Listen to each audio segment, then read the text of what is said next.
Pasensya na, ako... Ikaw? Hindi ko naman sinasadya. Hindi sinasadya. Puro peke ang suot mo. Amoy mahirap ka. Sino ang maniniwala sa'yo? Ano bang sinasabi mo? Siya naman talaga ang may gawa. Ano ba? Walang pinag-aralan, walang karanasan, galing pa sa probinsya. Baka naman papunta ka sa tambakan ng basura at naligaw lang. Chen Zixuan, di ba? Dahil mukhang kawawa ka naman, tutulungan na lang kita ngayon. Lumuhod ka at dilaan ang sapatos ko. At ako ay hihiling sa dashing group na gawin kang guwardiya para hindi sayang ang punta mo. Ikaw.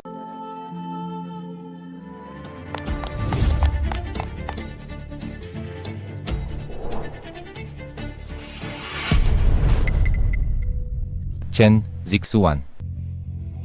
Siya ang nawawala kong anak. Maghanda agad ng eroplano. Babalik ako ng bansa. Nakabook na ang tiket. Naatasan ko na si Asistenteng Song. Nagawing General Manager ng Dashing Group ang amo. Presidente Kai, magsisimula na ang pagpupulong sa UN. Hindi ito pwedeng wala kayo. Tabi. Pupuntahan ko ang anak ko.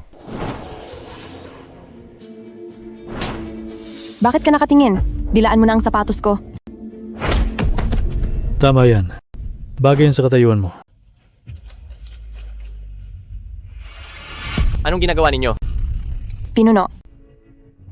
Pinuno, nanggugulo ang pulubing ito. Wala siyang respeto sa dashing group. Nanggugulo? Kunin ang lahat ng nanggugulo. Ipan sila sa buong industriya. Narinig niyo ba? Ilabas niyo na siya agad, pati ang hanging nilalanghap niya. Amoy mahirap para sa akin. Teka, anong ginagawa niyo? Paumanhin, Ginoong Chen. Pasensya na sa abala. Tuloy po.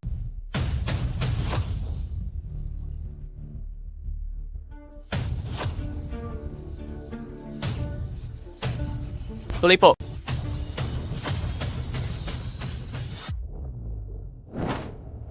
Ginoong Chen, ang aming tagapangulo, ay hangang-hanga sa inyo. Kaya nagpasya siya na italaga kayo bilang General Manager ng Dashing Group.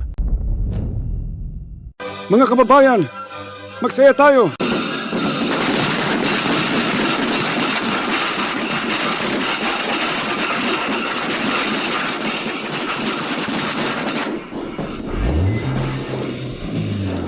Ang aking nagnenogosyong pangalawang manugang ay narito na.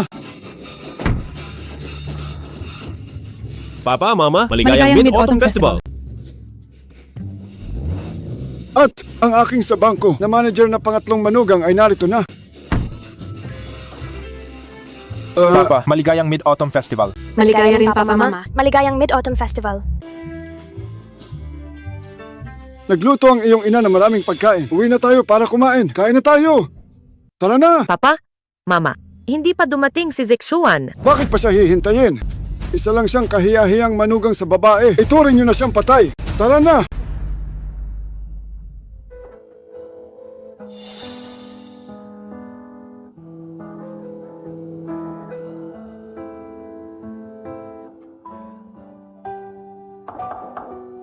Tuloy po kayo. Presidente Chen. Asistenteng Song. Ito ang mooncake para sa inyo. Maligayang Mid-Autumn Festival. Naku, Presidente Chen. Masyado kayong mabait. Heto ang bonus mula sa kumpanya. Itago niyo ito. Itong gold bar. Para ba talaga ito sa akin? Siya nga pala, Presidente Chen. Handa na ang sasakyan. Maaari na tayong umalis. Mauna na po kayo. Susunod na ako agad.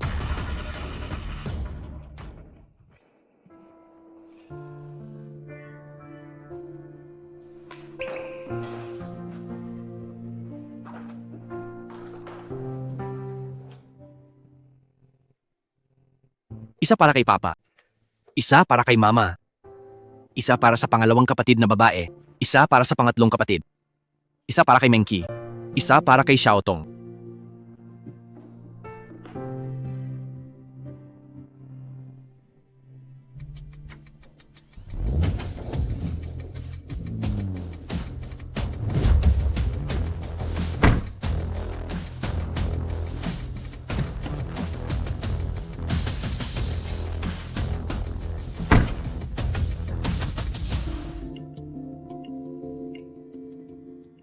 General Manager, ang inyong mooncake. Siya nga pala. Ang proyekto sa kalsada sa Barrio Kanghe, ibigay sa outsource manager na si Yang Zihao. at ipadala ang pondo sa Bangko Hongfa para kay Zhang Zeming. Sila ang aking pangalawang bayaw at pangatlong bayaw. Opo, General Manager na kayo ngayon. Pero napakabait nyo pa rin sa pamilya. Talagang kahanga-hanga. Isa akong ulila. 8 taon na akong pumasok bilang manugang sa pamilya Gu. Itinuring ko na silang sariling pamilya. Ngayong pistang Mid-Autumn, gusto kong sabihin na ako na ang General Manager ng Dashing Group. Ang balitang ito ay sasabihin ko sa kanila, tiyak na matutuwa sila. Papa Mama, Menki, narito na ako.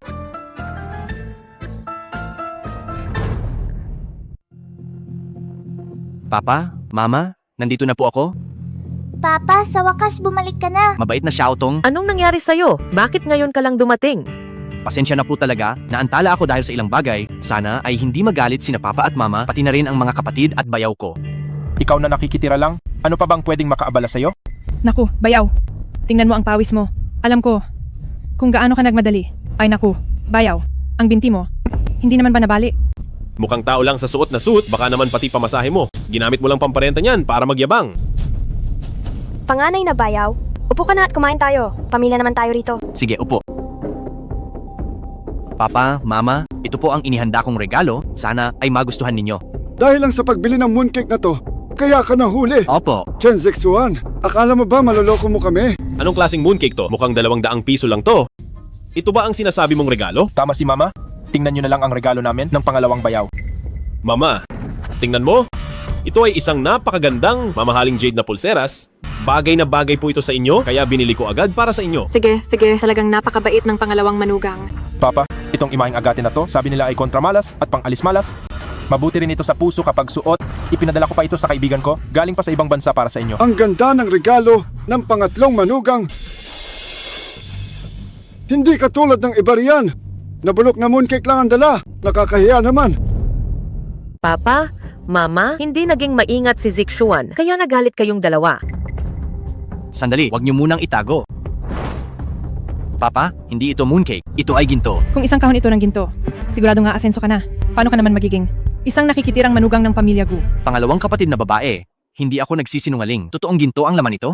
Ikaw na nakikitira lang, ilang kusing lang ba ang nasa bulsa mo at nagpapanggap ka ng ganyan? Kung ginto nga ang laman nito, luluhod ako at hihingi ng tawad. Pagkatapos ay tatanggalin ko ang ulo ko at gagawin mong bola. Panganay na bayaw, kung ginto ang laman ng kahon na ito, aabot ito ng milyon-milyon. Huwag ka na ngang magbiro. Hindi ako nagbibiro. Totoong ginto ang laman nito. Ito ay munting regalo ko. Gusto ko lang talagang maging mabuti sa pamilya. Hindi ako nagsisinungaling.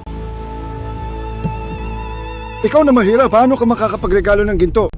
Sino ang niloloko mo? Medyo mabigat ito. Ano nangyayari? May kakaiba ba talaga sa loob nito? Papa, wag mong itapon. Magsisisi ka. Weh!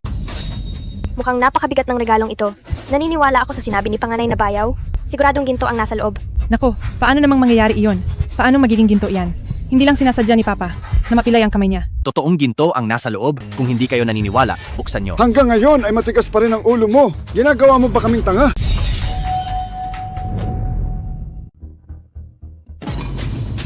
Ginto ba talaga ito?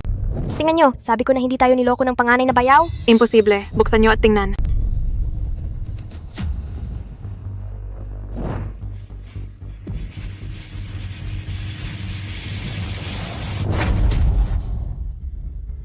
Ano? Anong nangyayari dito? Sabi ko na nga ba, paano naman ito magiging totoo? Nagkamali ba ako? Baka itong isa lang ang mali ang laman. Ginto dapat ang lahat ng iba. Hayaan mong tingnan ko. Aba, ito ba ang sinasabi mong ginto? 200 pisong mooncake. Ang kapal ng mukha mo. Naipagmalaki na ginto ito. Ang walang kwentang manugang sa babae na tulad mo ay walang karapatang kumain sa hapag. Lumayas ka sa harap ko. Ito ba ang sinasabi mong regalo? Nakakahiya ka sa pamilya ng asawa mo. Anong maibibigay ng isang ulilang tulad mo? Ginto talaga ang laman nito kanina. Ginto pa ba ito? Ginagawa mo kaming tanga. Tama na. Huwag nang mag-aksaya ng oras. Mooncake lang naman talaga ang laman yan. Nagpanggap ka pang ginto. Anong nangyari? Bakit puro mooncake ang laman nito? Sinira mo ang pagsasama namin ni na Papa at Mama. Humingi ka ng tawad sa kanila. Humingi ka agad ng tawad sa mga magulang ko. Naku, panganay na bayaw. Akala siguro ng mga malabo ang mata ay totoong ginto na ito. General Manager, ang inyong mooncake. Alam ko na, nagkamali ang aking asistente. Napagpalit niya ang gift box namin. Asistente? Hahaha. Isang nakikitira lang na tulad mo. Hoy, gising na sa panaginip mo. Bahala kayo kung maniniwala kayo. Malalaman nyo rin pagdating ng asistente ko. Matigas pa rin ang ulo mo. Sinasabi ko sa'yo, hindi mo kami maloloko sa mga laro mo. Baka naman nagkamali lang talaga si Bayaw. Huwag muna tayong maghusga agad. Naku, pangatlong kapatid, tama ka naman. Baka nga nagkamali itong panganay na Bayaw. Hindi niya nailabas ang ginto mula sa panaginip. Chen Zixuan, itigil mo na ito at humingi ka ng tawad sa mga magulang ko. Menki, hindi ako nagsisinungaling. Hindi Chen na kailangan. Zixuan, sinasabi ko sa iyong humingi ka ng tawad sa mga magulang ko. Menki, nagkamali lang talaga ako ng box. Hindi ko kailangang humingi ng tawad. Ngayon din, tatawagan ko na si Asistenteng Song. Tama na. Chen Zixuan, ilang taon ka nang pumasok bilang manugang sa pamilya Gu. Kumakain ka sa amin, gumagamit ng sa amin, at ngayong Mid-Autumn Festival, hindi ka man lang marunong magpasalamat sa amin at pinaglalaruan mo pa ang papa at mama ko. Menki, maniwala ka sa akin, hindi ko ginawa iyon. Chen Zixuan, binigo mo ako ng husto. Pagkatapos ng Mid-Autumn Festival, magdidiborsyo na tayo. Mag-divorce tayo. Menki, maniwala ka sa akin, hindi talaga kita niloloko. Mama? Papa? Wag na po kayong mag-away. Ikaw napabigat ka. Bakit ka umiiyak ngayong Mid-Autumn Festival? Ang papa mo ay isang walang kwenta. Wala ka ring mararating sa buhay. Iyak ka ng iyak. Anong mapapala mo sa pag-iyak mo? Bakit mo sinasaktan ng bata? Tama na, isang masayang araw ng reunion. Ginawa mong magulo ang lahat. Menki, maniwala ka sa akin, ngayon ay isa na akong General Manager ng Dashing Group. Magkakaroon na tayo ng magandang buhay. Hindi kita kailanman niloko. Dashing Group. Ang nangungunang Dashing Group ba sa Kyoto? Nakikipagtulungan na ako sa kumpanya nila. Bakit hindi ko man lang narinig na ikaw ang General Manager? Totoo ba ito? Asawa ko. Siyempre naman. Kinakatawan ko ang nayon. Nag-apply ako ng malaking pondo sa Dashing Group para sa paggawa ng kalsada. Ang malaking pondong iyon ay inilagay sa bangko kung saan nagtatrabaho ang pangatlong bayaw. Nakatulong ito sa performance ng pangatlong bayaw at nagbigay rin ng karangalan kay Papa. 3 benepisyo sa isang gawa.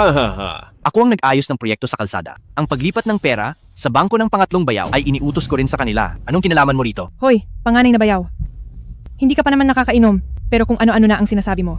Tingin ko wala ka talagang kakayahan. Baliw ka na yata sa kagustuhang sumikat. Tama? Totoo yan. Marami nang nagawa ang pangalawang bayaw para sa pamilya Gu. Ano naman ang nagawa mo para sa amin? Sino ka ba sa akala mo para makipag-agawan ng kredito sa pangalawang bayaw? Ang lahat ng sakripisyo ng panganay na Bayaw para sa pamilya Gu ay nakita nating lahat. Bakit ka nagsasalita ng ganyan? Siya ang nagsisinungaling ng harap-harapan. Isa siyang ulila na walang mga magulang. Ilang taon lang siyang nag-aral. Paano siya magiging General Manager ng Dashing Group? Tama iyan. Kanina ginto raw ang nasa loob ng box ng mooncake. Ngayon naman manager daw ng Dashing Group. Sira na ba ang ulo mo? Sinasabi ko sa iyo, panganay na ate. Noong pumasok siya bilang manugang, sabi mo mabuti ang ugali ng lalaking pakakasalan mo.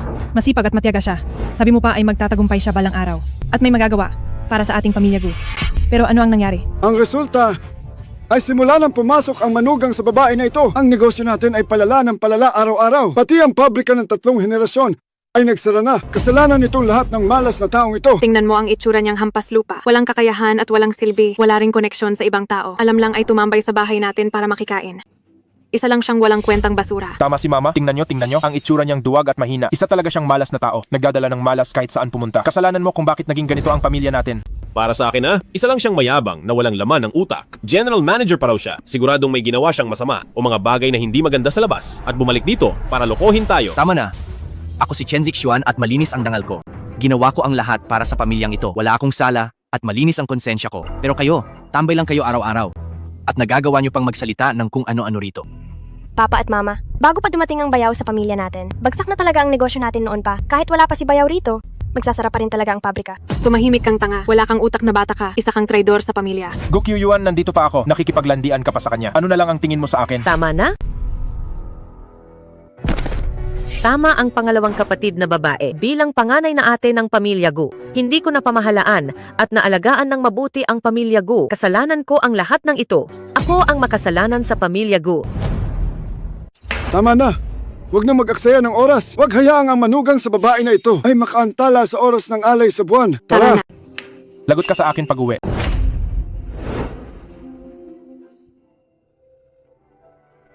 Mama, bumangon ka na po. Huwag mo akong hawakan.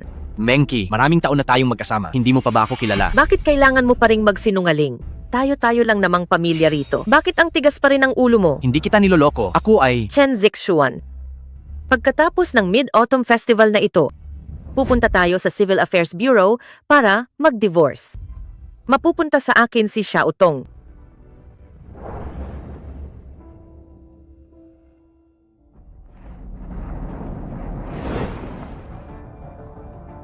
Kaya pala ginawa siyang general manager ng tagapangulo. Siya pala ang anak ng tagapangulo na nawala ng 20 taon.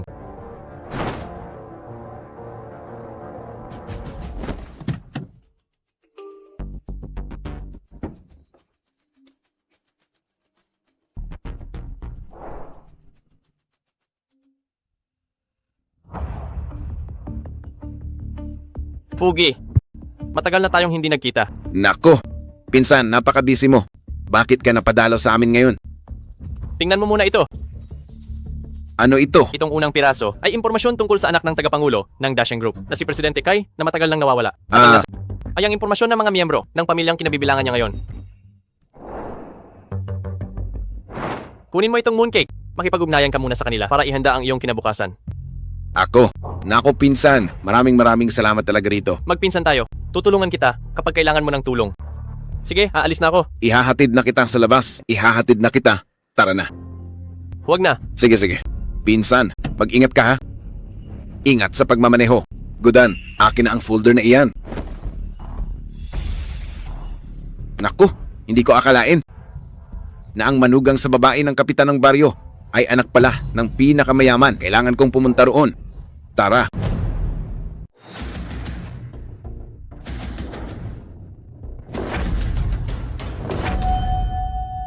Magandang araw, Presidente Kai. Umalis na tayo agad. Gusto ko nang makita ang aking anak. Opo. Ang pinakaimportanteng bahagi ng alay sa buwan ay ang pag-aalay ng panganay na anak na babae ng pamilya Gu. Ng unang stick ng insenso, ito ay nagpapahiwatig na sa ilalim ng pamumuno ng panganay na anak, ang pamilya Gu sa bawat henerasyon ay magkakaisa ng buong puso at sama-samang lilikha ng tagumpay.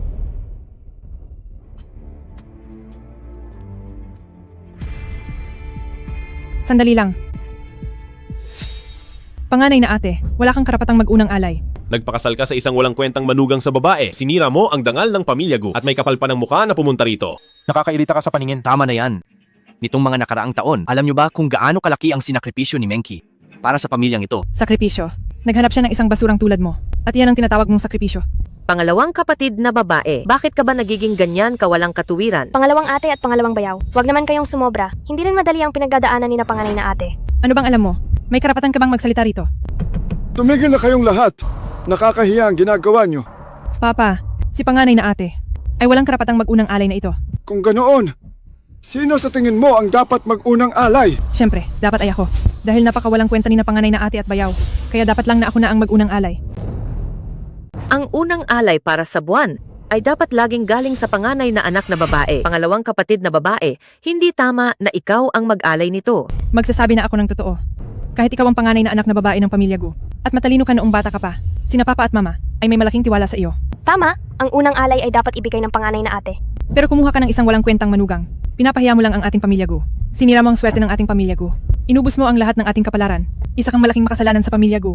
Sinasabi ko sa iyo, wala kang karapatan na mag-alay ng insenso.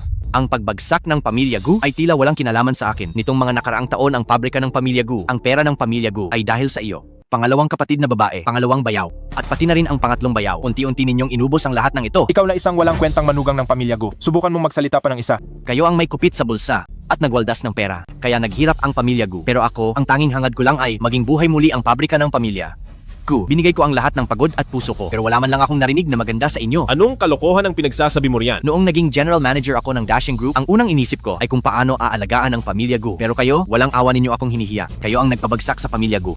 Habang ako ay patuloy na pinupunan ang mga pagkukulang. Tama na. Manahimik ka na.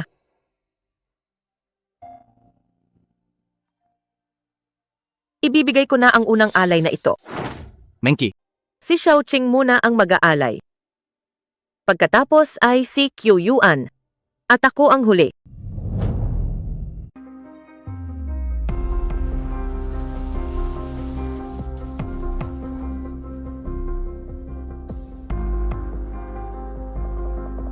Ang susunod na hakbang ay ang kainin ng unang piraso sa dambana ng buwan ng panganay na apo ng panganay na anak. Sige na. Tumahimik ka. Bakit ka bibigyan ng mooncake? Ikaw na pabigat. Tingnan mo muna ang kakayahan mo bago ka lumaban dito. Tama, Huwag mong isipin na dahil panganay na apong babae ka, sinasabi ko sa iyo, ang tatay mo ay walang silbi, ang nanay mo ay walang posisyon. Wala kang magagawa rito. Ang mooncake na ito, itatapon ko na lang kaysa ibigay sa iyo. Tingnan mo ang suot mong pulubi.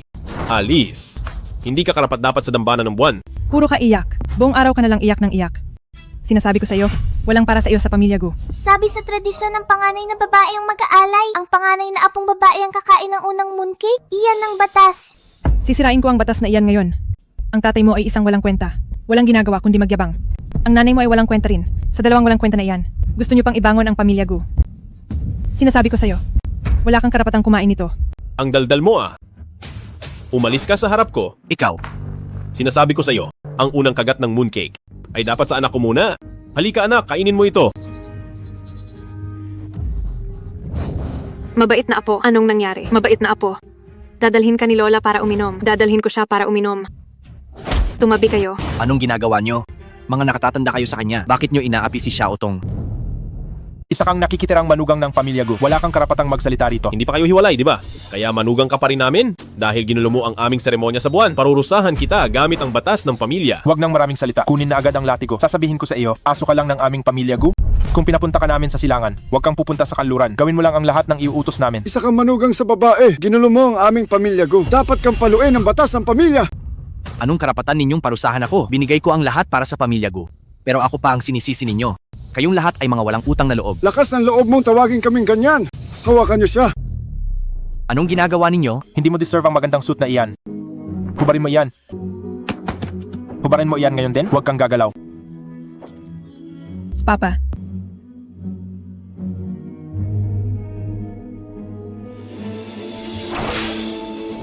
Tama na po, Papa. Papa, tama na po. Papa, Papa, tama na po. Papa, Kapitan ng baryo, huwag siyang saktan. Hindi niyo siya pwedeng saktan. Ang nakikitirang manugang niyo ay ang pinakamayamang tao sa Kyoto. Siya ang tagapagmana ng Dashing Group. Tingnan niyo. Huwag siyang saktan. Hindi niyo siya pwedeng saktan. Hugwei, tingnan mong mabuti. Sino ba talaga ang tagapagmana na ito? Ha? Bakit naging si Yang Zihao ito? Bakit naging si Yang Zihao? Mali ba ang nakita ko nung una? Ako pala ang tagapagmana ng Dashing Group. Sabi ko na nga ba, pinalaki ako ni Mama nang mag-isa noon. Sabi niya, maagang namatay si Papa. Niloloko lang pala niya ako. Asawa, magiging mayaman na ba tayo pagkatapos nito? Bayaw, itago mo ang lahat ng pera mo sa bangko ko. Mali-mali. Naaalala kong si Chen Zixuan iyon. Siya ba, isa lang siyang ulila na walang magulang. Hindi siya karapat-dapat. Maging ako man o hindi, pero ang isang taong katulad mo ay hindi magiging siya. Wala kang galang na bata ka. Hindi mo kayang maging anak ng pinakamayaman. Sinasabi ko sa iyo, tingnan mo muna ang sarili mo sa salamin. Bagay ba sa iyo? Hoy, masyadong masakit na ang mga sinasabi nyo. Tumahimik ka. Malalagot ka sa akin mamaya pag-uwi. Chen Zixuan, ang tigas pa rin ng ulo mo. Ang mga mahihirap na tulad mo ay dapat lang natapakan ko ng husto. Ngayong ako na ang anak ng pinakamayaman. Hayaan niyo akong gumamit ng batas ng pamilya. Huwag kang gagalaw, lumuhod ka. Sino ang mangangahas? Nasaktan ang anak ko. Medyo kakaiba ang litratong ito. Parang idinikit lang ito.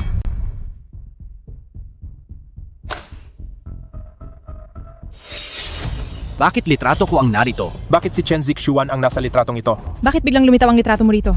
Ikaw ba talaga ang nakikitirang manugang na ito? Paano nangyari ito? Posible kayang si Bayaw nga ito. Tumahimik ka nga. Sabi ko sa bahay na kita tuturuan ng leksyon. Tumahimik kayong lahat.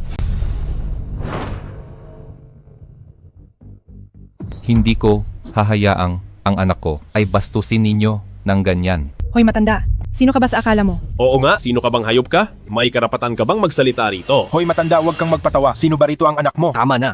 Hindi nyo kailangang maging ganyan kalupit. Sige.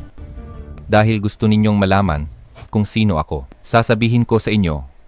Ngayon, ako ang pinakamayamang tao sa Kyoto, ang tagapangulo ng Dashing Group na si Kai Guoan. At ang anak ko ay ang nasa tabi ko na si Chen Zixuan. Paano ito naging posible? Ano ang dapat pagdudahan? Sabi ko si Kai Guoan na siya iyon at siya nga iyon. Ang chairman ng Dashing Group ay Kai Guoan nga ang pangalan. Ang chairman ng Dashing Group ay bumisita sa aming munting tahanan. Tunay na ikararangal ko ito para sa pamilya Gu. Bilisan nyo at gamutin ang sugat ng aking anak. Ano pang hinihintay nyo? Gamutin nyo na agad ang sugat ng aking anak. Tuloy po kayo sa loob. Panganay na manugang. Ito ay dekalidad na pamahid. Siguradong pagkatapos ng 3 araw ay maghihilom na ang sugat na ito at magmumukhang bago na ulit.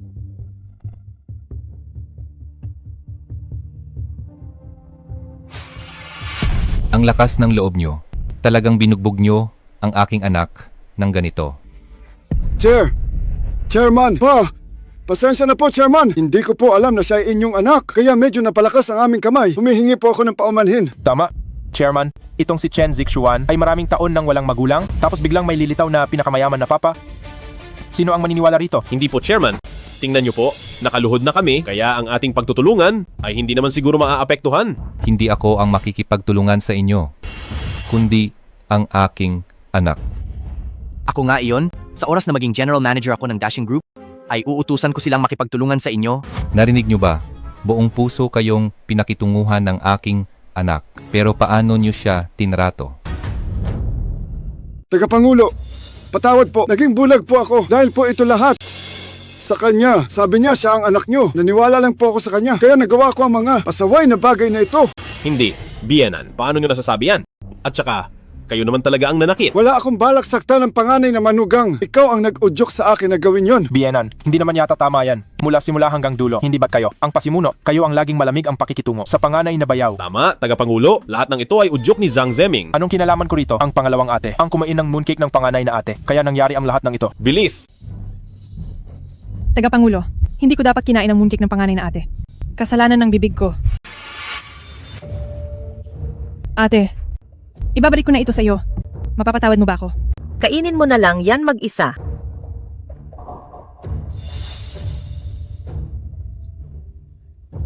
Kakainin ko. Kakainin ko.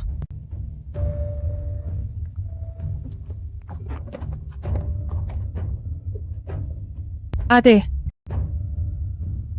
kapag naubos ko na ito, mapapatawad mo na ba ako? Patawad. Hindi dapat ako nagduda sa iyo. Ayos lang, hindi mo kasalanan. Sabi ko na ngang hindi dapat saktan. Ay, Tagapangulo, buti na lang dumating ako sa tamang oras. Tagapangulo, tingnan nyo, magkasama ang mag-ama sa pistang Mid-Autumn. Napakalaking kagalakan yan. Ito ay munting regalo ko. Hangad ko ang inyong payapang Mid-Autumn. Hoy, Fugu! Itong 200 piso na mooncake mo, may mukha ka pang ibigay sa Tagapangulo. Diyan ka nagkakamali. Ito ay galing sa pinsan ko, na siya ring ang asistenteng Song sa tabi ni Tagapangulo Kai, ang nagbigay nito sa akin. Fugi, wala ka talagang hiya. Ang galing mo talagang gumamit ng koneksyon. Ikaw! Ibinigay ito sa iyo ng asistenteng Song? Tama. Hindi ba iyan ang kahon ko? Panganay na manugang, ang ibig mo bang sabihin, ang kahon ng mooncake na ito ay ang gintong binigay mo?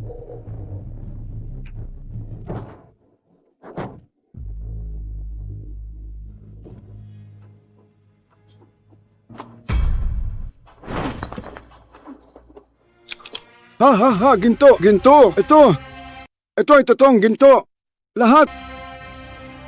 Manugang, patawad. Yan mo iluluhod sa harap mo. Kailangan mo akong patawarin.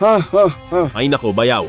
Lahat ay hindi pagkakaunawaan. Pasensya na? Pasensya na? Isang malaking pagkakamali lang ito, bayaw. Patawad, bayaw.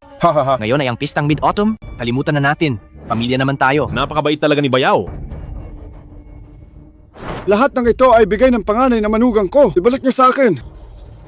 Ang pinakamayamang tao sa daksya ng Dashing Group, ang tagapangulo Kai Guoan, ay dadalo sa pagpupulong sa UN sa loob ng 5 minuto. Manatiling nakatutok. Ang tagapangulo ng Dashing Group ay nasa ibang bansa para sa pagpupulong sa UN. Ang lakas ng loob ninyong lokohin ako. Ang lakas talaga ng loob mo. Papatayin kita sa bugbog. Sabi ko na nga ba, paano magiging anak ng pinakamayaman ang tangang ito? Tama, ang magpanggap na tagapangulo ay isang malaking kasalanan. Tama na. Dapat ay nasa pagpupulong ako ngayong gabi. Pero para makita ang aking anak, maaga akong bumalik. Sakay ng pribadong eroplano. Pribadong eroplano pa raw. Wala ka namang kahit ano? Anong pribadong eroplano ang sinasabi mo? Isa lang siyang ulila na walang mga magulang. Paano mangyayari iyon? Fugui, saan galing ang dokumentong iyan? Galing ito sa pinsan ko. Pinsan? Iyong pinsan na asistente ng pinakamayaman? Oo, siya nga. Personal niyang ibinigay sa akin para ibigay sa anak ng pinakamayaman, kay Chen Zixuan. Kung ganoon ay peke lang pala iyan. Hemp.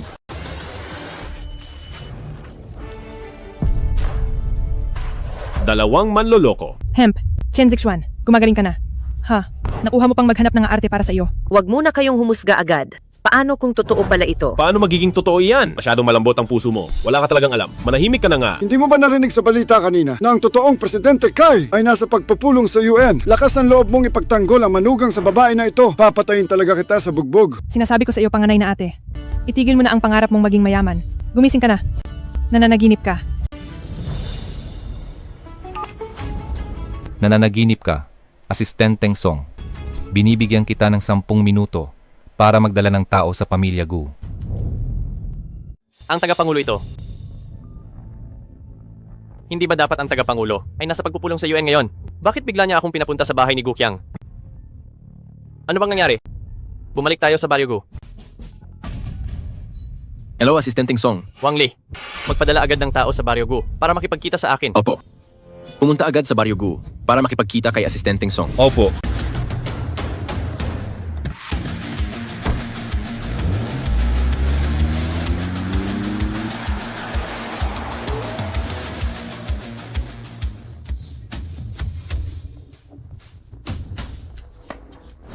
Huwag ka nang magpanggap. Nagawa mong sirain ang cellphone ko. Sinira ko na ito. Ano ngayon? Bahay ko ito. Gagawin ko ang gusto ko. Talagang walang batas. Batas? Ako ang batas. Sinasabi ko sa iyo, kapag dumating na si Asistenteng Song, tingnan natin kung paano ka makakalusot. Alam mo ba kung paano isulat ang Gu sa Baryo Gu? Sa tingin ko, hindi sila nagsisinungaling. Hindi ka pa ba nadala sa bugbog noong nakaraan? Biyasa talaga sa negosyo itong si Asistenteng Song. Alam pa niyang ibalot ang ginto bilang mooncake para iregalo. Kahit nagkamali siya ng taong hinanap, hindi naman siya nagkamali ng binigyan. Ah, Fuguy, ang bagay na ito, damay ka rin dito. Napakatapang mo talaga. Naglakas loob kang magdala ng peking dokumento. Sa laki ng problemang ito. Kaya mo bang panagutan ang lahat? Alam ko na malaking kasalanan ng magdala nito, pero pinapunta ka pa rin niya rito. Hindi ba't kapahamakan lang ito sa iyo? Niloloko ka na nga pero nagpapasalamat ka pa. Napakatanga mo talaga. Imposible. Hindi ako lolokohin ng pinsan ko. Hindi siya gagamit ng peking dokumento para lang saktan ako. Tingin ko gusto lang niyang gamitin ito para makakuha ng pera sa pinakamayaman. Hindi. Hindi ganyang tao ang pinsan ko. Kilalang kilala ko ang pagkatao niya. At saka, matagal na siyang nagtatrabaho kay Kai Guoan. Mahigit 10 taon na. Wala siyang dahilan para lokohin si Kai Guoan. Mapandaya ang puso ng tao. Nagbabago ang lahat. Huwag kang maging isip bata. Sandali lang, tatawagan ko ang pinsan ko para magtanong.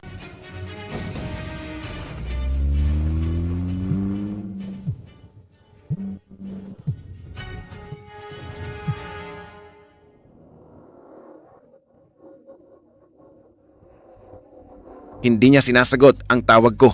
Baka naloko lang din siya. Hindi niya magagawa ang ganitong bagay. Tama na. Hindi matatapos ng maayos ang gulo na ito. Ikaw na lang ang dapat managot sa lahat. Paano ito nangyari? Alam ng buong Kyoto na ang tagapangulo ng Dacian Group ay nawalan ng anak ng higit 20 taon at pinag-uusapan ng lahat kung kanino mapupunta ang Dacian Group na ito. Ang pangyayaring iyon noon ay naging gulo-gulo na talaga at pinag-usapan sa buong lungsod. Nabalitaan ko rin na may mga nagpanggap bilang anak ng tagapangulo ng Dacian Group para mangikil ng pera. Isipin mo ang mga taong ito na gustong yumaman ng walang hirap.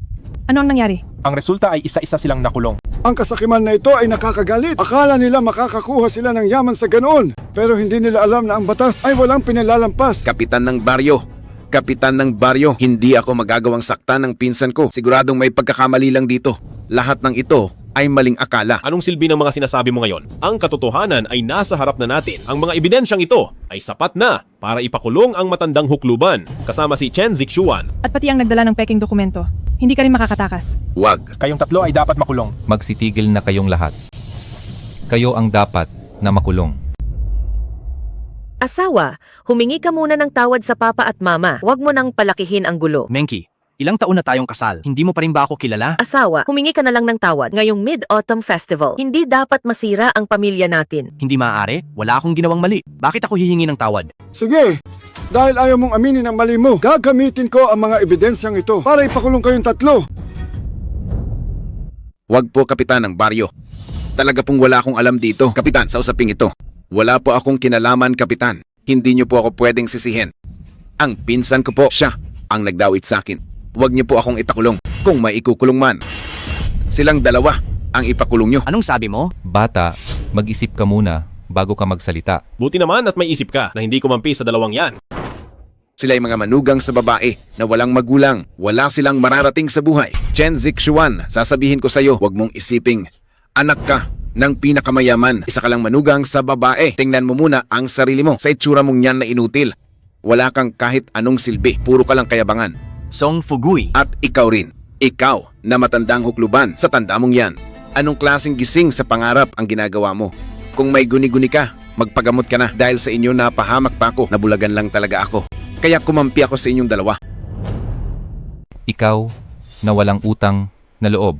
Narinig ko sa pinsan mo.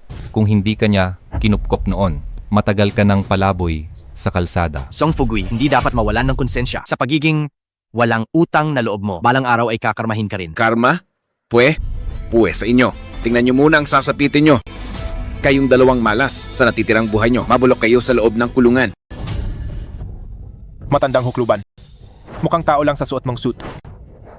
Huwag mo akong hawakan ng marumi mong kamay. Akala mo ba dahil nakasuit ka, ikaw na ang tagapangulo ng Dashing Group? Ang Dashing Group ay ang pinakamayamang tao sa Kyoto. Sabi mo ikaw ang tagapangulo. Bakit wala kang kasamang mga bodyguard? Bilyon-bilyon ang yaman nila. Tingnan mo muna ang itsura mo. Nakakatawa ka talaga. Matuto kayong rumespeto. Baka naman isa ka lang aktor na kinuha para samahan siyang umarte. Hoy matanda, hindi ba't bumalik ka para hanapin ang anak mo? Bakit ang bago ng sapatos mo? Kakarenta mo lang siguro. At itong relo na ito? Halatang peke naman. Aabot ba ito ng 100 piso? Jiang Seming, wag mo akong pagbuhatan ng kamay. Pasensya na po dahil sa akin ito. Gagawa ako ng paraan para mabayaran ang relo nyo. Mabuting bata, wala kang kinalaman dito. Sila ang may kasalanan. Bakit ikaw ang kailangang mag-ayos nito? Kakasira mo lang ng relo ko na diamond watch na 6 na milyon. Kayo, mag-isip kayo kung paano magbabayad.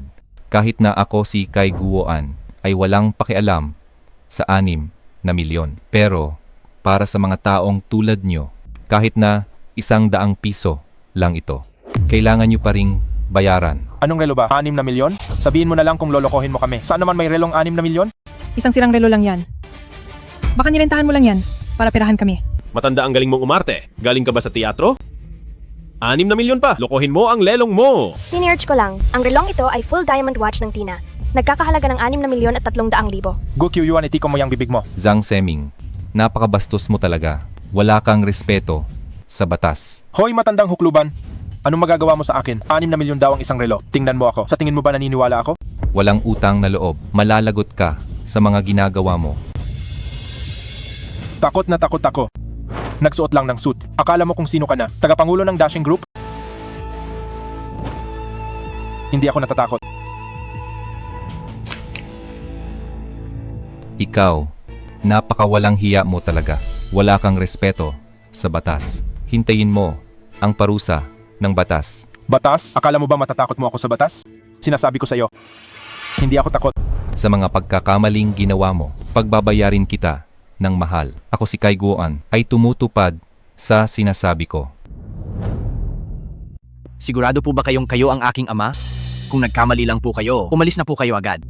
Para hindi na nila kayo hiyain ng ganito. Tama, anak. Kinumpirma ko na ang iyong pagkakakilanlan. Kaya ako pumunta rito para hanapin ka. Huwag kang mag-alala. Ikaw ang tunay kong anak. Pero, paano kung nagkamali lang? Paano po kayo nakakasiguro ng ganyan? Anak, tanungin kita. Nawala ka ba noon sa istasyon ng tren? Opo. Nawala po ako sa istasyon ng tren.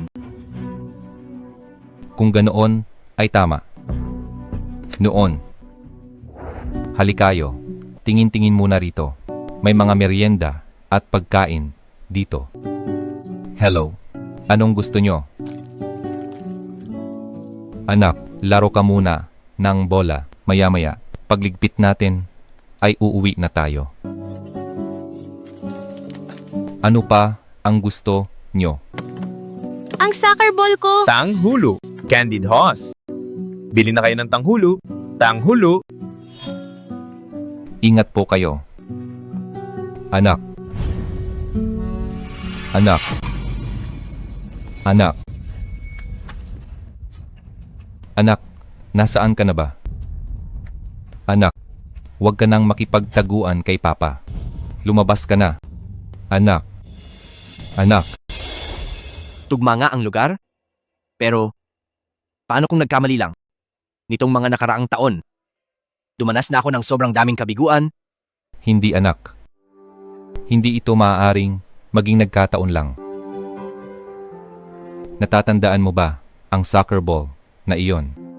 May iginuhit karoon na isang maliit na bituin. Lahat ng ito ay tugma. Ikaw nga talaga ang aking ama.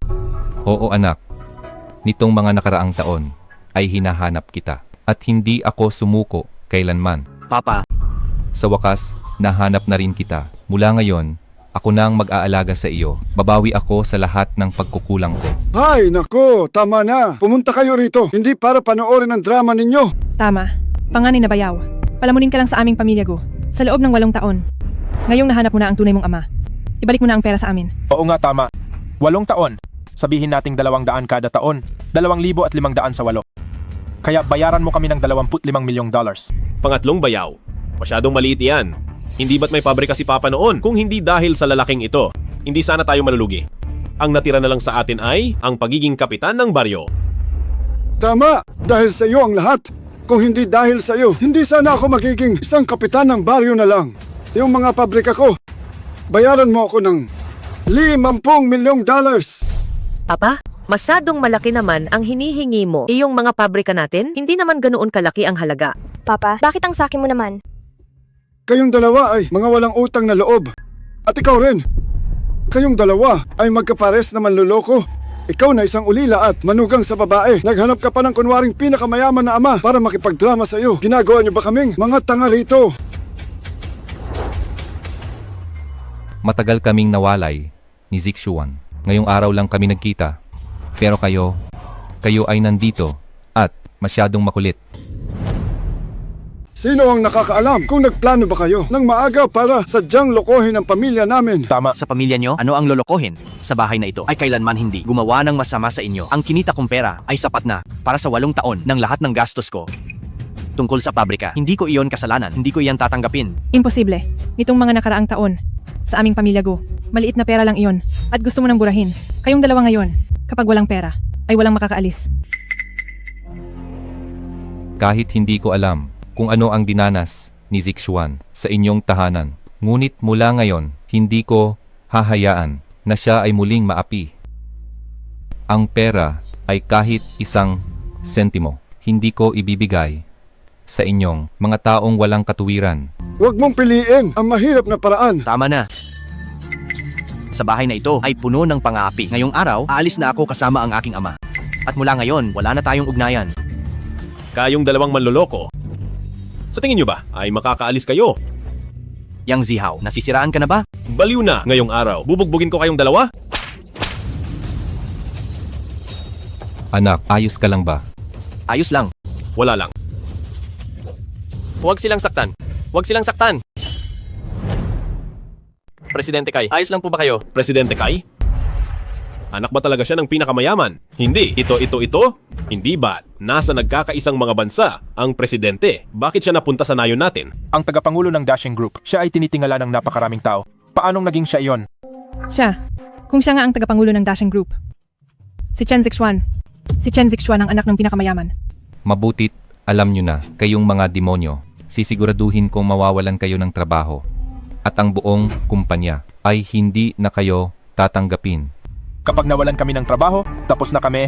Tapos na talaga. Sana sinabi mo agad na ikaw ang tagapangulo ng Dashing Group. Hindi sana kami nanggulo sa inyo. Tagapangulo. Hindi po namin alam na kayo ang tagapangulo. Kasalanan naming di ka kilala. Tagapangulo. Huwag po sana kayong magalit. Asistenteng Song, bilisan mong pumunta rito. Tulungan mo kami ni Zixuan. Bakit nakatayo ka lang dyan? Bilisan mong pumunta rito. Asistenteng Song. Anong nangyayari?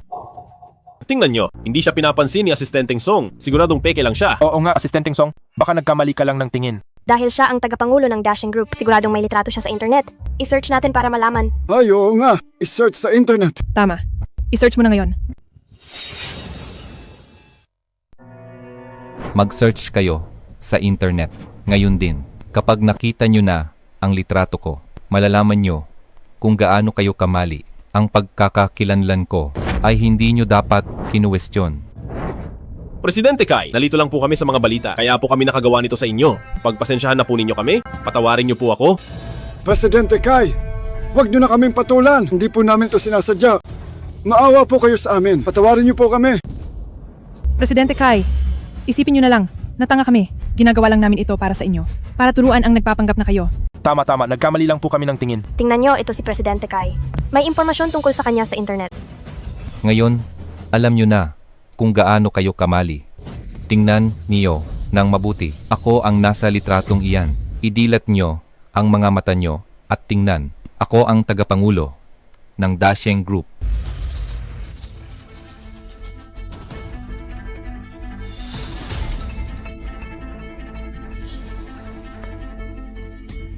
Nakakatawa ka naman, paano namang magiging ikaw iyan? Tinakot mo pa ako. Akala ko ikaw ang totoong Presidente Kai. Ngayong tapos ka na magmayabang. Masaya ka na ba? Tigilan mo na ang pagpapanggap dito. Teka, ano bang pinagsasabi niyo? Nakita mo ba? Matanda. Ang labo ng litratong ito.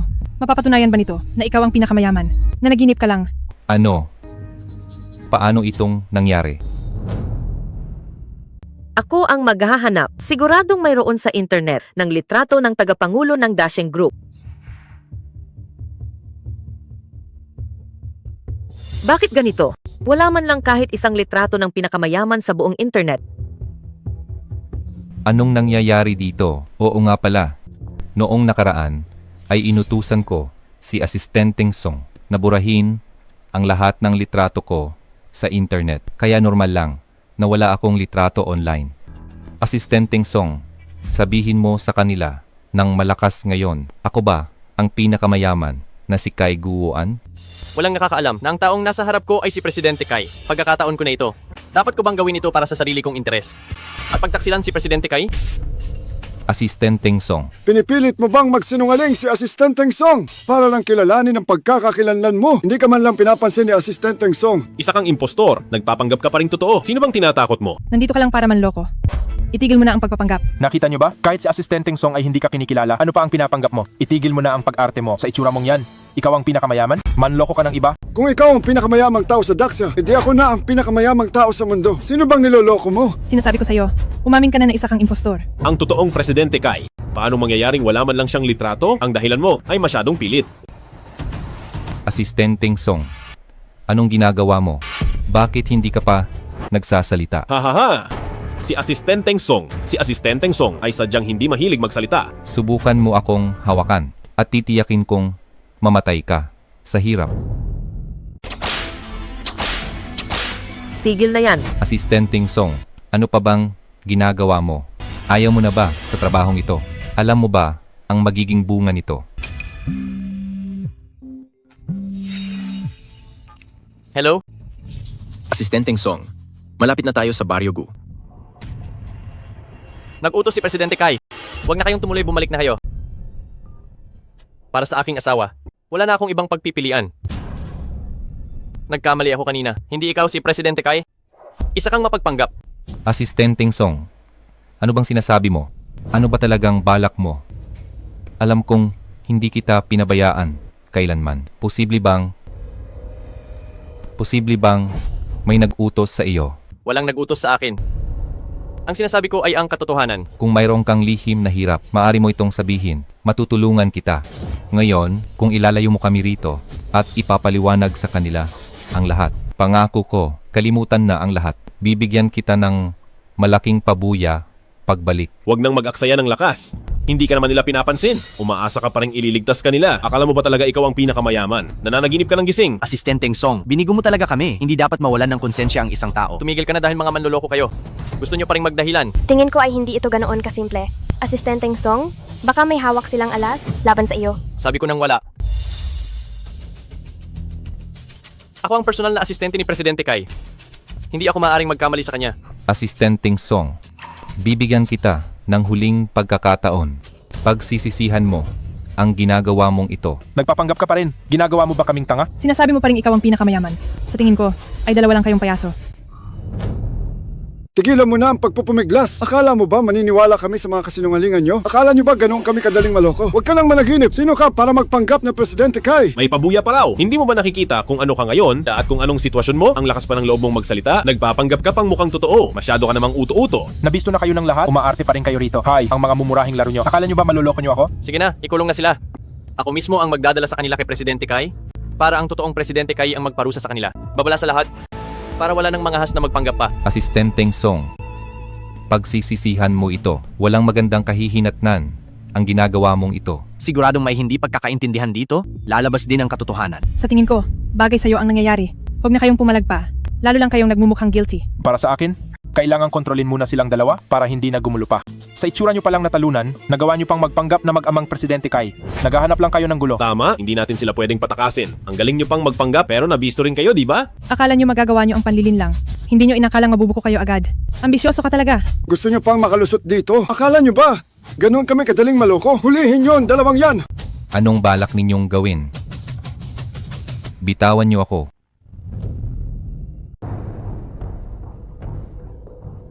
Matandang Song, itaas mo ang ulo mo at tumingin sa akin. Presidente Kai, wala na talaga akong ibang magagawa. Doktor, kumusta na po siya? Ginoong Song, tungkol sa sakit ng iyong asawa, wala na talaga akong magagawa. Doktor, sinasabi niyo bang wala ng pag-asa ang asawa ko? Huli na nang matuklasan ang sakit sa bato ni Ginang Song. Ang kaniyang mga bato ay nagsisimula na talagang bumigay. Doktor, nakikiusap po ako sa inyo. Nagmamakaawa akong iligtas niyo siya. Basta mailigtas niyo lang ang asawa ko. Kahit kunin niyo pa ang bato ko ay ayos lang. Sinasamo ko po kayo. Hay, ang kama na ito ay dati ring tinirhan ng may sakit sa bato para mapagaling siya ng kaniyang pamilya. Bumili sila ng gamot na nagkakahalaga ng ilang milyong dolyar. Ngayon ay nailipat na siya sa pinakamodernong ospital sa bansa. Balita ko ay magaling na siya at malapit na ring makalabas. Doktor, basta mapagaling lang ang asawa ko, gagawa ako ng paraan para sa pera. Presidente Kai, pasensya na po. Kailangan ko kayong perahan ngayon para lang mailigtas ang asawa ko. Sandali! Pakakawalan nyo na lang ba sila ng ganoon? Masyado naman yata yung madali. Bubarin nyo ang kanyang damit. Nagsuot lang siya nito. Isang sirang suit na hindi alam ang tatak at nagpanggap na mayaman sa harap natin. Pwe, walang kwenta. Ang damit na ito ay espesyal para sa'yo. Isang mamahaling suit. Normal lang na hindi nyo ito nakikita sa merkado. Ang tigas talaga ng paninindigan mo. Papa, turuan mo siya ng leksyon. Bugbugin nyo siya. Sige po. Anong ginagawa nyo? Bakit nyo sinasaktan ang nakatatanda? Tigil. Huwag daw saktan ang nakatatanda. Wala akong kamag-anak na hamak na aktor.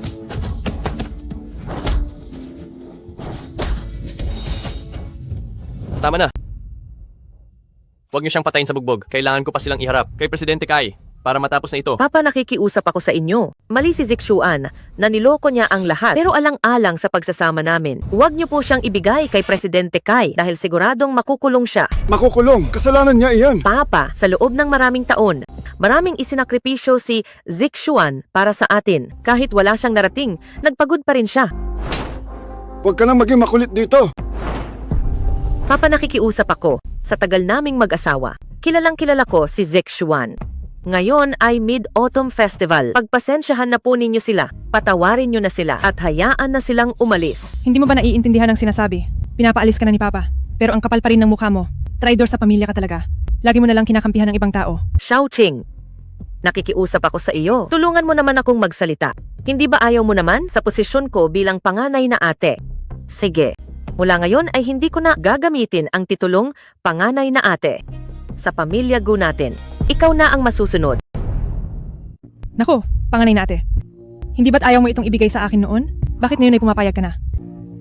Mula ngayon, lahat ng tindahan at pabrika ng pamilya Gu, pati na ang lahat ng mga ari-ariang ito at lahat ng mga karapatan ay hindi ko na kukunin.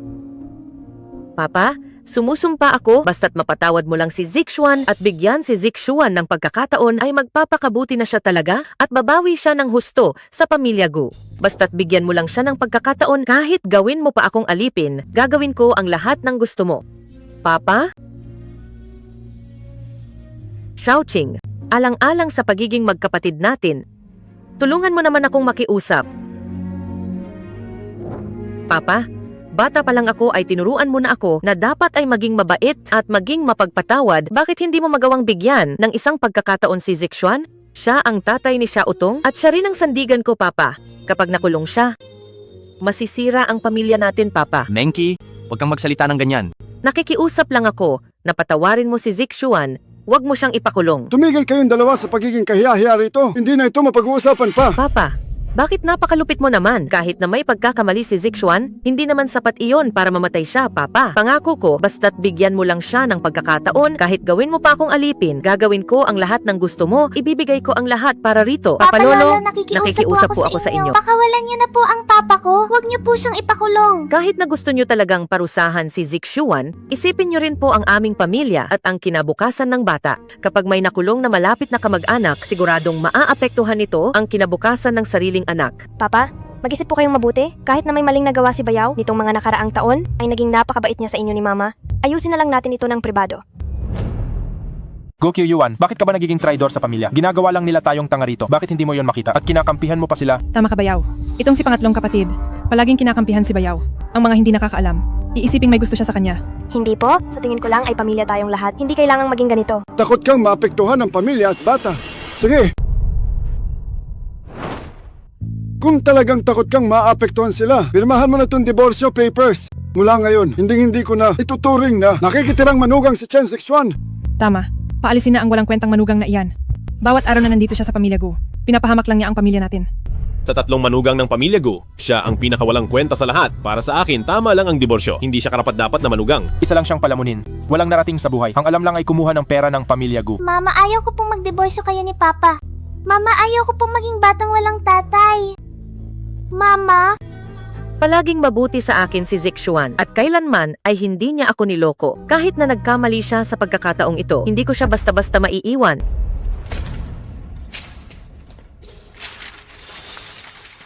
Sa loob ng maraming taon, kitang-kita ng lahat ang kabutihan ni Zixuan. Ramdam na ramdam ko ang pagmamahal niya. Ngayong nagkamali si Zixuan, sasamahan ko siyang harapin ito. Sige, dahil dyan, wala na akong kailangang sabihin pa.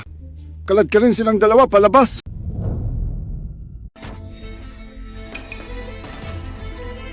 Ibigay ito sa Dashing Group. Zixuan. Papa. Ngayon na. Hoy, tumigil kayong dalawa. Saan kayo pupunta? Ililigtas niyo ba ng palihimang asawa mo? Hindi, pangalawang kapatid na babae. Mali ka. Gusto ko lang ilabas si Xiao Utong para mamasyal. Oo nga, gusto lang akong ilabas ni Mama para makalanghap lang ng hangin. Wala akong pakialam kung saan niyo gusto. Hanggat hindi sila na ibibigay kay Presidente Kai. Huwag kayong aalis ng pamilya Gu. Pumunta kayo sa kusina. Pasok na kayo. Manatili kayo ng maayos sa loob. Pangalawang kapatid na babae. Pangalawang kapatid na babae. Mama, hindi na ba tayo makakalabas? Ayos lang, Xiao Utong. Nandito naman si Mama.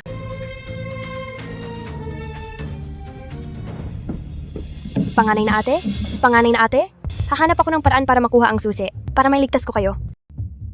Pero walang ekstrang susi ang mga kwarto rito. Ang tanging susi ay kinuha na ni Xiao Ching. Kung ganoon, pupuntahan ko si pangalawang ate. Hindi pwedeng makulong si Bayaw kahit anong mangyari.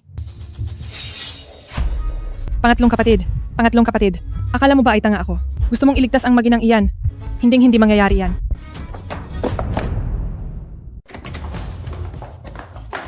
Pumasok ka na riyan. Panganay na ate, pasensya na po. Hindi ko kayo nailigtas.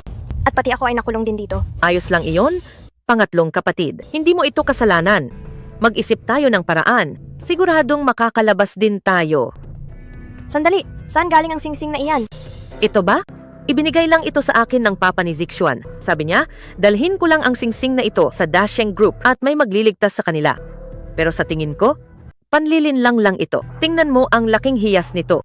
Imposible namang totoo ito. Ang kulay at tekstura ng hiyas na ito ay hindi mukhang peke. Ang ganitong klase ng singsing ay nagkakahalaga ng ilang milyong dollars. Talaga ba? Mukhang hindi nga nila ako niloko. Kilala naman natin ang ugali ni Bayaw. Hindi siya ang tipo ng tao na magmamatigas, kahit na nagkamali na siya. Sa tingin ko, totoo ang sinasabi nila. Tama. Kung hindi mag-aabala si Presidente Kai. Sa gitna ng ganoong panganib, nabigyan ako ng peking singsing. Mukhang kailangan ko talagang dalhin ang singsing na ito sa Dashing Group. Pero masyadong matibay ang kusinang ito. Paano tayo makakatakas? Mama? May plano na si Xiaotong. Sabihin niyo na lang na may sakit ako at kailangang magpahinga sa labas. Habang hindi nakatingin si tita, tatakas ako dala ang singsing na ito papuntang dashing group. Napakatalino talaga ng Xiaotong ko. Sige, susubukan ko. Pangalawang kapatid na babae. Halika rito, bilis. May sakit si Xiaotong. Hindi ba natin siya ilalabas? Pangalawang kapatid na babae. Hindi ba't sabi niyo may sakit siya? Dinala ko na ang gamot para sa inyo. Pagkatapos niyang uminom ay dadalhin ko siya para magpahinga. Pero sa mga nagkukunwaring may sakit, kapag ininom ang gamot na ito, siguradong magkakaroon ng side effects. Side effects. Kailangan kong iligtas si Papa. Hindi ako natatakot sa kahit anong side effects.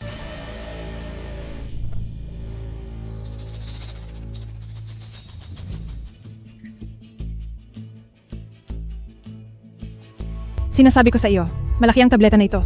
Huwag mong hayaang mabara sa lalamunan. Sayang naman ang ganitong gamot. Heto.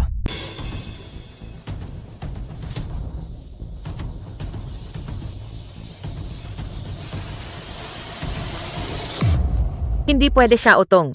Hindi mo pwedeng inumin ang gamot na ito. Pero... Walang pero-pero. Kahit gaano mo pa gustong iligtas si Papa, hindi mo dapat pinapabayaan ang sarili mong katawan. Alam ko na. Nagkukunwari lang kayo. Babalaan ko kayo ulit. Huwag kayong susubok ng kahit anong laro, kundi ay malalagot kayo sa akin. Mama, gusto kong iligtas si Papa. Gustong-gusto ko talagang iligtas si Papa. Xiaotong anak, alam ni Mama. Paanong hindi malalaman ni Mama?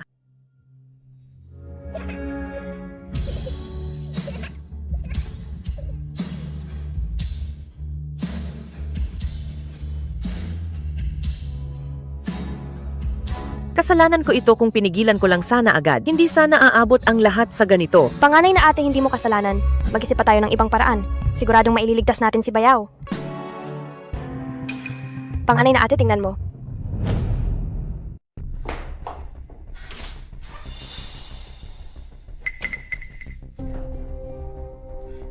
Panganay na ate, tingnan mo ang laki ng bintanang ito. Sakto lang para makalusot si Tongtong.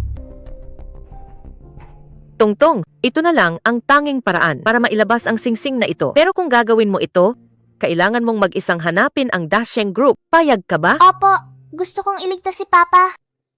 Malaki na ang aking Xiaotong. Tiwala si Mama na kaya mo ito. Opo. Halika. Itataas ka ni Mama palabas. Dahan-dahan lang at mag-ingat ka.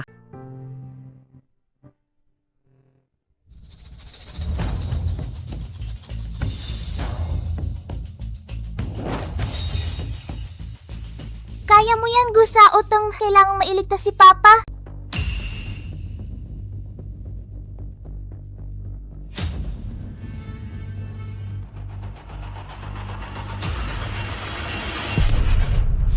Gu Xiaotong, saan ka pupunta? Gu Xiaotong, saan ka pupunta?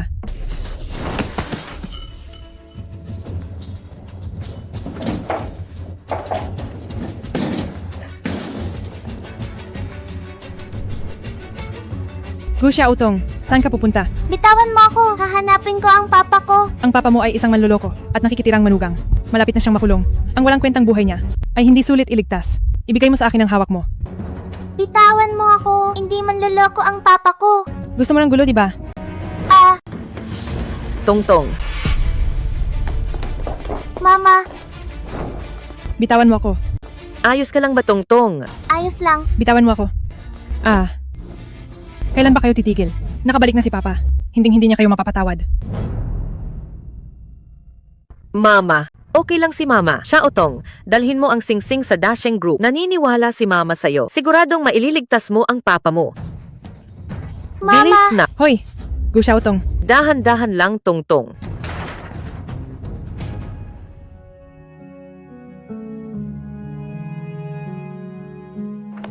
Tito, alam niyo po ba kung malapit lang dito ang dashing group? Saan galing ang madungis na batang ito? Alice, huwag kang humarang sa daan.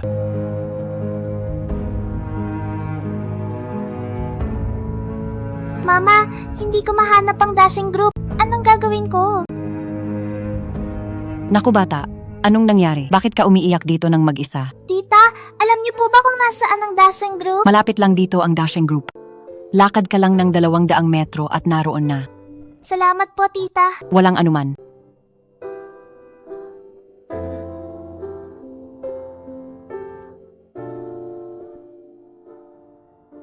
Tungkol naman sa susunod nating mga gawain. Tulong! May tao ba riyan? Abilis, tulungan niyo kami. Tulong po. Tulong po. Anong nangyari bata? Tawagin niyo ang pamunuan ng Dashing Group. May mahalaga akong sasabihin. Bata, hindi ito laro ng pagpapanggap. Ang amusement park ay nasa kaliwa. Hindi ako nagbibiro. Mayroon talaga akong mahalagang sasabihin. Tungkol ito kay Presidente Kai. O nagkataon nga naman. Ako si Wang Li, ang manager ng Dashing Group. Sabihin mo sa akin, anong nangyari kay Tagapangulo Kai? Talaga, anong ebidensya mo na isa kang manager? Mabusisi ka palang bata. Naniniwala ka na ba ngayon? Nasa panganib si Presidente Kai. Sabi niya dalhin ang singsing na ito sa mga tao ng Dashing Group para mailigtas niya siya. Ito ang tanda ni Presidente Kai. Hindi ba kasama niya si Asistenteng Song? Paano nangyari ito? Kailangang tawagan si Asistenteng Song. Hello, Asistenteng Song. Hello, Asistenteng Song? Naririnig mo ba? Hello? Ngayon pa naubusan ng battery. Hindi ko matawagan si Asistenteng Song. Papasok ako para humingi ng tulong. May tao ba? May tao ba? Wala kang galang na bata ka. Tumigil ka riyan. Ate, tulungan niyo po ako. Ate? Ikaw na bata ka. Gusto mo pang pilit na pumasok. Akala mo ba sa akin? Si Wang Li ay mahina. Masamang tao. Masama kang tao. Hindi mo na nga ako tinutulungan. Pinipigilan mo pa akong iligtas si Papa. Masama ka. Napakasama mo. Sandali lang. Sinasabi mong si Presidente Kai ang papa mo. Alam mo ba, ang matandang Presidente Kai ng Dashing Group, ilang taon na siya? Papa mo pa talaga ha? Sa edad niyang iyon. Pwede na siyang maging lolo mo? Ang papa ko ay si Chen Zixuan. Hindi siya si Presidente Kai. Kailangan kong ibigay ang singsing na ito sa loob. Kailangan kong dalhin ang singsing na to sa loob. Oh, hindi mo papa si Presidente Kai. Kaya ang singsing na ito ay baka peke lang. Hindi rin ito kay Presidente Kai. Naging tanga ako kanina. Kaninong bata ka ba talaga? Alam mo ba ang respeto sa lahat? Tumigil ka riyan. Kumanda ka kapag nahuli kita. Papaluin ko ang puwet mo. Tigil. Sabi ng tumigil ka. Tigil? Tumigil ka? Sabi. Sasabihin ko sa'yo, hindi ito isang amusement park. Hindi ito lugar para sa mga bata. Hindi ako napunta rito para maglaro. Nandito ako para humingi ng tulong para sa papa ko. Kinuha ang papa ko ng mga masasamang tao. Kailangan kong ibigay ang singsing na ito sa mga tao ng Dashing Group. Tingnan natin kung anong gagawin ko kapag nahuli kita. Huli kita. Ang singsing ko. Ang singsing. Iyak ng iyak? Ano bang iniiyak mo? Nawawala ang swerte sa kaiiyak mo. Sinabi ko na sa iyo noon pa. Peke ang singsing na yan. Ang singsing ng tagapangulo. Paano mapupunta sa kamay ng bata? Talagang nakakatawa. Hindi ako nagsisinungaling sa iyo.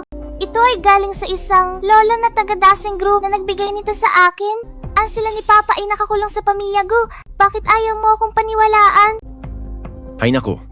Napaka-uto-uto mong bata. Balak mo pang iligtas ang tagapangulo. Ang kagalang-galang na tagapangulo ng Dashing Group. Paano makukulong ng kung sino lang?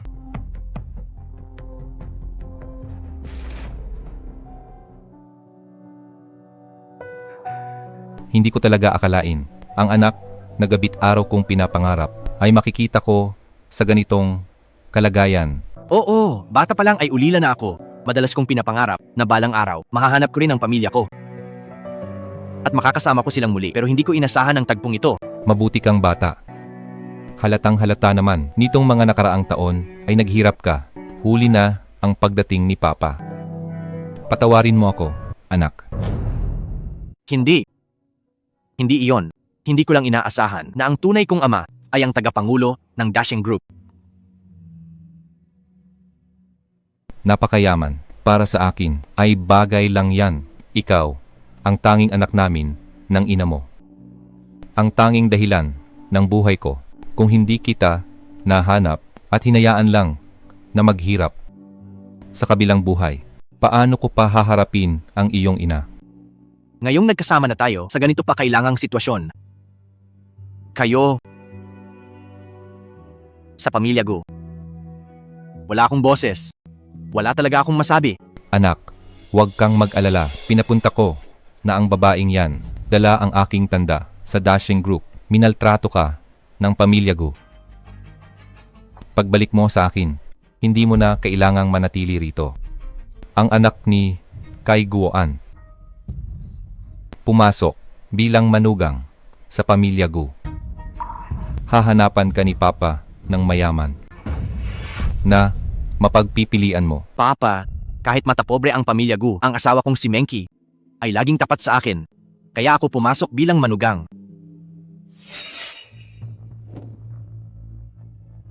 Ikaw na, traidor. Nagawa mo pang bumalik. Ano ba talagang balak mo? Ano ba talaga ang balak mo? At bakit kailangan mo pa kaming dalhin ni Zixuan sa harap ng totoong Kai Guoan? Bukod sa akin, sino pa bang Presidente Kai ang kilala mo? Ano ba talaga ang binabalak mo sa pagkakataong ito? Presidente Kai, kumalma po kayo. Gipit na po ang inyong tauhan kaya ko ito nagawa. Bilang tauhan ng aking papa, bakit mo siya kailangang traidurin sa ganitong kritikal na oras? Anong mapapala mo sa pagkalaban sa akin? Hindi ka ba natatakot na hindi na kita patitirahin pa rito sa Kyoto? Takot? Ngayong nandito na tayo sa sitwasyong ito, wala na akong dapat pang ikatakot. Presidente Kai, wala namang ibang tao rito? Huwag na po kayong mag-aksaya ng laway sa akin. May sarili po akong mabigat na dahilan. Akala ko ay naging mabuti ako sa iyo. Pero, hindi ko talaga inaasahan na magagawa mo ang ganitong masamang tao na bagay. Nagkamali ako ng pagkakakilala sa iyo. Kapag nakabalik na ako sa Dashing Group, hinding-hindi ko mapapatawad ang mga hamak na katulad ninyo. Presidente Kai, wala namang halaga ang buhay ko. Kung makakabalik man kayo sa Dashing Group, ang walang silbi kong buhay ay maaari ninyong kunin kahit kailan at wala akong sasabihin kahit ano. Maraming taon ka nang sumusunod sa akin. Palagi kang naging tapat at walang ibang pinapanigan. Pero bakit ba nangyari ito? Bakit ka gumawa ng ganitong masamang tao at hayop ka ng mga gawain? Kung mayroon ka talagang lihim na hirap, pakiusap kalagan mo muna kami. Hinding-hindi ka namin pababayaan. Tagapangulo, General Manager, patawad po sa inyo. Pero ngayon, hinding-hindi ko kayo hahayaang makaalis. Ano ba talaga ang dahilan? Tagapangulo, marami akong utang. Sobrang dami. Kahit na araw-araw, magtrabaho ako gabit araw, hindi ko pa rin mababayaran. Talagang gipit na ako. Para ba ito sa iyong asawa? Natatandaan ko, pagkapasok mo sa kumpanya, nagpakasal ka agad sa iyong asawa. Napakalalim ng inyong pagmamahalan at naging magandang kwento sa Dashing Group. Tama po. Mula pagkabata ay mag-asawa na kami. Nagtutulungan kami hanggang ngayon. Ngunit sayang, hindi sumang-ayon ang tadhana. Noong nakaraang mga taon, na-diagnose siya ng sakit sa bato. Ngayon, araw-araw siya sa ospital. 10,000 dolyar ang gastos. Pero hindi ko kayang panuorin siyang mamatay. Pero isa lang akong maliit na asistente. Lahat ng aking mga naipon ay naubos na sa pagpapagamot. Isa, ang kanyang sakit ay hindi pa rin bumubuti. Ang buhay ay sadyang mapaglaro. Ang sakit at kamatayan ay hindi natin mapipigilan. Tanggapin mo na lang ito. Oo nga, hindi mapipigilan ang kamatayan. Pero kaya ng pera. Tagapangulo, pera ang batas. Alam niyo ba yon? 5 milyon lang. 5 milyon ay maililigtas na siya. 5 milyon ay mabibili ang buhay ng aking asawa. Pero wala ako nito. Wala akong ganitong 5 milyon. Kahit na pumunta ako para magbenta ng dugo o bato, hindi pa rin aabot ng 5 milyon. Sa wakas ay nalaman ko na. Iisa lang ang sakit sa mundo. At iyon ay ang kahirapan. Kaya ginawa mo ang lahat ng ito. Para sa ano ba talaga? Wala lang. Presidente Kai, ang kasunduan na ito. Pirmahan nyo na po. Pirmahan nyo na. Kasunduan sa shares. Gusto mo bang ibigay ko ang buong Dashing Group sa iyo? Ang takaw mo naman. Para sa gamot ng asawa mo, 5 milyon lang ang kailangan. Pero gusto mo ang buong Dashing Group. 5 milyon lang. Para sa inyo, Presidente Kai. Ang 5 milyon ay pambili nyo lang ng regalo para sa General Manager. Pero para sa akin, ito ay para sa aking asawa. Ang perang pampadugtong ng buhay. Ang perang pampasagip ng buhay ay dapat na malinis at marangal. Presidente Kai, iba na ang panahon ngayon. Hindi ako nakikiusap sa inyo. Tinatakot ko kayo. Hindi niyo pa ba napagtatanto kung hindi niyo pipirmahan ang kasunduan na ito? Kayo at ang inyong anak na matagal niyo nang hinahanap, paano kayo makakalabas dito? Gusto mo agad ang dashing group? Para rin ba ito sa pagliligtas sa buhay ng iyong asawa? Masyadong sakim. Huwag mong gamiting dahilan ng iyong asawa sa iyong kasakiman. Kung naging tapat ka lang sana sa iyong mga problema, hindi ba't tutulungan naman kita? Bakit kailangan mong umabot sa ganitong punto? Tapat, huli na ang lahat. Presidente Kai, sa tingin niyo ba ay may babalikan pa ako? Bakit naman hindi? Pakawalan mo kami ni Zixuan. Ngayon din, ang lahat ng gastos sa pagpapagamot ng iyong asawa, handa akong bayaran ang lahat ng iyon. Totoo ba ang lahat ng sinasabi niyo? Dahil sinabi ko na ito, hindi ako mabibigo sa iyo. Pakawalan mo na ako ngayon din. Pipirmahan ko na agad ang mga papel. Huli na! Huli na ang lahat. Presidente Kai, palihim na akong nagnakaw ng pondo mula sa dashing group. Kapag nalaman ang lahat ng ito, mabubulok na lang ako sa loob ng kulungan. Wala na talaga akong babalikan pa. Napakagago mo talaga. Ang pondo ay hindi ko personal na pera. Ang paglustay ng pondo ay ikukulong ka talaga dahil sa ginawa mong kalokohan.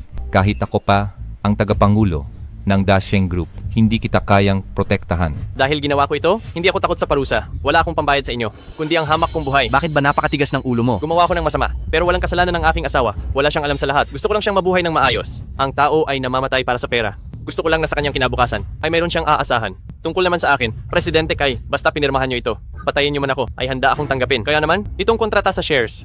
Presidente Kai, pirmahan niyo na ito. Kung kaya mong itaya ang lahat para sa iyong asawa at gumawa ng panganib, kaya ko ring gawin para sa aking anak. Ang ibigay ang lahat. Kunin mo na itong kasunduan. Pakawalan mo na kaming dalawa ngayon at maaari pa nating ayusin ang lahat. Hindi imposible ito. Siguradong pipirmahan niyo ito. Ayaw niyo na bang makalabas? Gusto niyo bang kasama ang inyong anak na mamatay sa loob ng bahay na ito? Bukod sa ligtas na paglabas namin ng aking anak mula sa lugar na ito, ibabalik ko rin siya sa dashing group. Si Zixuan, ang tanging anak namin ng aking asawa. Ang dashing group ay ang pundasyong iniwan ko sa kanya bilang pambayad ko sa kanya nitong mga nakaraang taon. Hindi ko pipirmahan ang kasunduan na ito. Ang kasunduan na ito ay hindi ko kaya. Papa, kung dahil ito sa akin, pirmahan na lang natin ang kasunduan na ito. Ano ang sinasabi mo? Para sa iyo ang iniwan kong ito. Paano ko ito maibibigay na lang sa iba? Ang pera ay pwedeng kitain muli, pero ang mahalaga ay magkasama tayo ngayon. Ang makalabas tayo ng ligtas, iyon ang pinaka-importante sa lahat, hindi ba? Ganyan ba talaga ang iniisip mo? Ang pera ay nakakabili ng maraming bagay. Gaya nga ng sinabi niya, ang pera ay nakakabili pati ng buhay. Pero sa ngayon, kahit maubos pa ang lahat ng kayamanan natin, basta't magkasama tayong mag-ama, iyon ang pinakamahalaga para sa akin. Tunay kang ang anak ni Kai Guo. An, kumpara sa iyo, ang dashing group ay wala lang iyan. Asistenteng Song, ibigay mo rito ang kasunduan. Pipirmahan ko na ito ngayon din. Sigurado ba kayong papayag kayo na ibigay ang dashing group sa iba ng libre? Sinabi ng payag kami, kaya payag kami. Bakit ka pa ba daldal ng daldal dyan?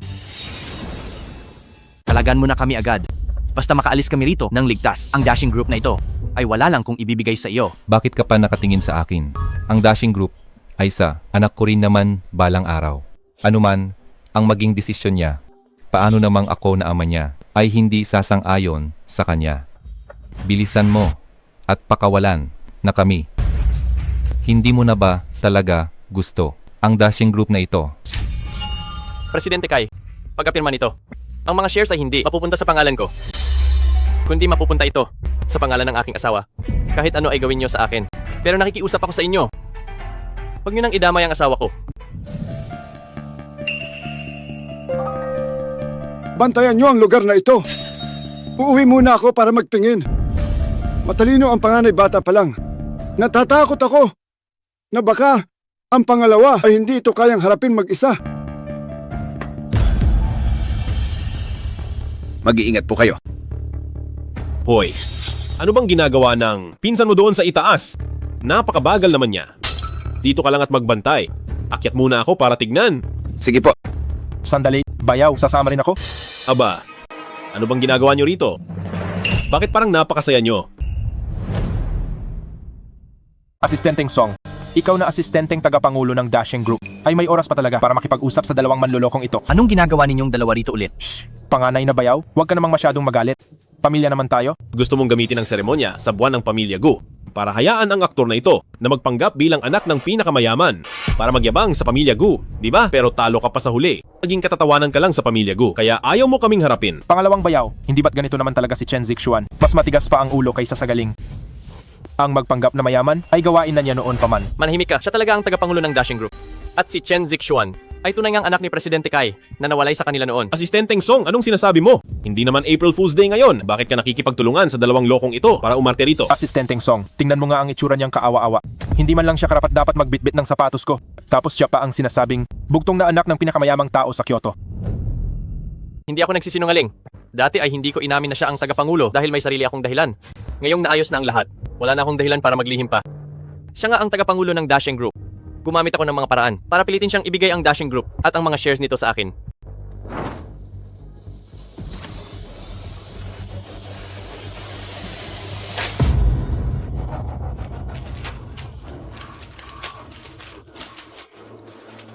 Ano ba ang ginagawa mo? Pera ito para iligtas ang buhay ng aking asawa. Lumayo ka nga sa akin. Todo na ang pag-arte niyo.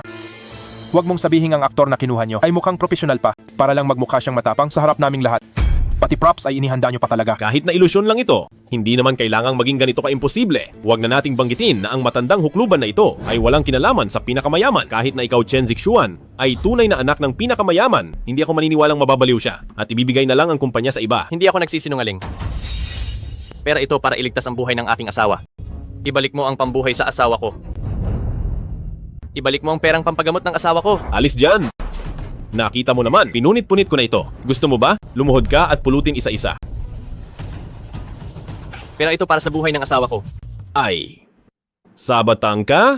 Naku, ang perang pampagamot. Perang pampagamot. Asistenteng Song. Asistenteng Song, ayos ka lang ba? Bulag ka ba? Hindi mo ba nakikitang nasasaktan siya?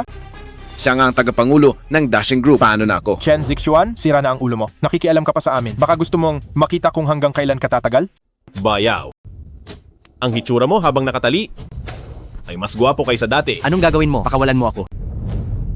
Anong biro yan? Si Asistenteng Song ang dumukot sa iyo. Bakit mo kami inuutusang palayain ka? Akala mo ba ikaw ang gawa kami? Pamilya tayo. Magkamag-anak tayo. Ang asawa ko ay kapatid ng asawa nyo. Bakit ba hindi nyo ako matanggap? Pamilya. Kamag-anak. Sino ang pamilya mo? Matagal na kitang kinasusuklaman.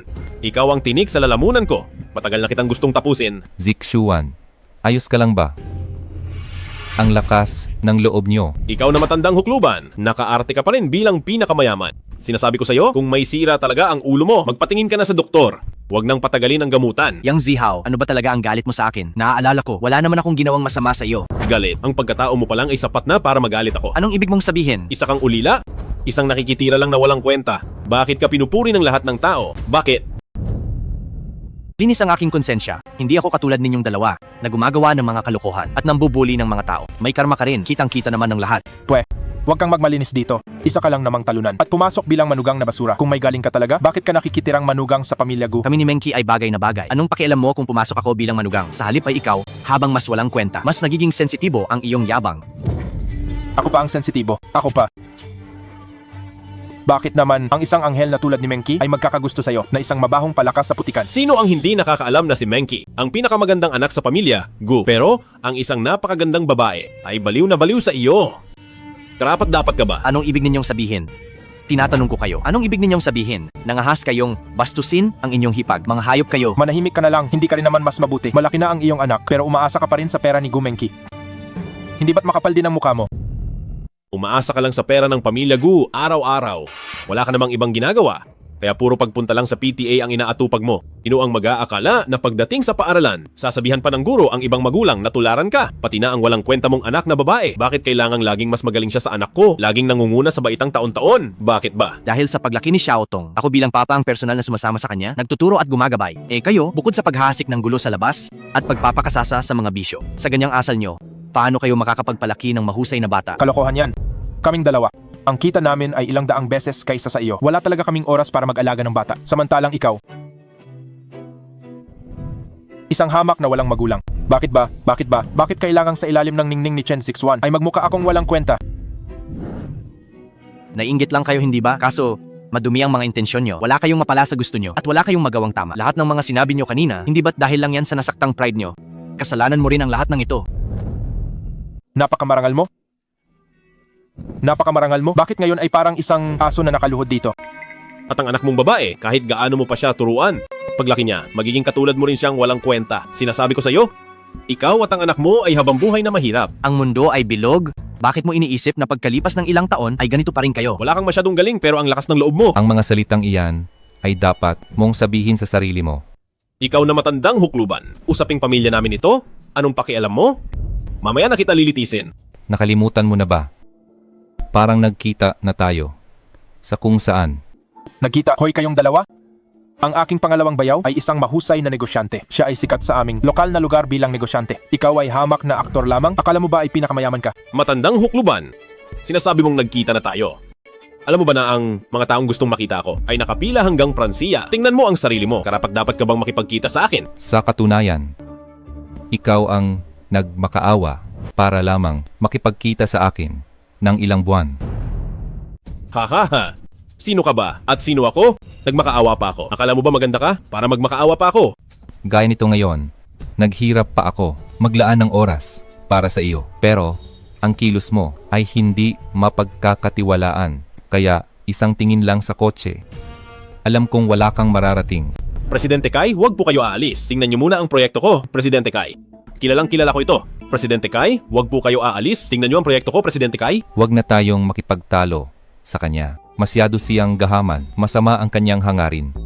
Wala siyang mararating. Umalis na tayo. Opo. Presidente Kai. Hindi Presidente Kai. Tubong lugaw ang proyekto ko. Presidente Kai. Tigilan mo ang kalokohan. Sinasabi ko sa iyo, kay Presidente Kai lang ako hihingi. Sa ugali mong iyan, hindi ka karapat-dapat? Sabi ni Presidente Kai, malaki ang tiwala niya sa proyekto ko. Tingnan mo muna ang sarili mo at naglakas loob ka pang mag-invest sa akin. Ganoon ba? Sa pagkakaalam ko, hindi ka kailanman binigyan ni Kai Guoan ng pagkakataong ipakita ang proyekto mo. Siyempre, hindi ka rin nakakuha ng puhunan sa Dashing Group. Mabuti ang may ambisyon ang mga bata, pero kung masyadong mayabang, baka maging katatawanan ka lang at maging nakakatawa. Anong sinasabi mo? Sino ka para husgahan ako? Isa ka lang namang aktor na kinuha para magpanggap na pinakamayaman. Akala mo ba ay pinakamayaman ka talaga? Kung hindi siya si Presidente Kai, bakit alam na alam niya ang tungkol sa pagkabigo mong kumuha ng puhunan? Sa Dashing Group, Ang pagpunta ko sa Dashing Group para sa puhunan, kahit si Zhang Zeming ay hindi alam, lalo na ang walang kwenta na si Chen Zixuan at itong kakaibang aktor na dinala niya. Posible kayang? Oh, alam ko na. Siguradong naiinggit ang basurang ito sa iyo, bayaw, kaya pinasundan ka niya sa matandang hukluban na ito para pagtawanan ka gamit ang bagay na ito. Ikaw, Chen Zixuan, hindi ba't ganyan ka naman talaga kahamak? Tama, ikaw ngang basurang ito. Dahil hindi maganda ang buhay mo, ayaw mo ring makitang maayos ang sa iba. Gusto mo lang gamitin ang pagkabigo ko sa puhunan para hiyain ako sa harap ng buong pamilya Gu, di ba? sa tingin mo ba ay karapat-dapat kang hiyain ko?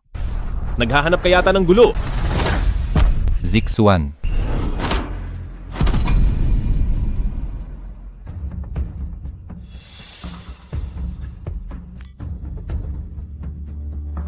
Ay, hello po. Ano po?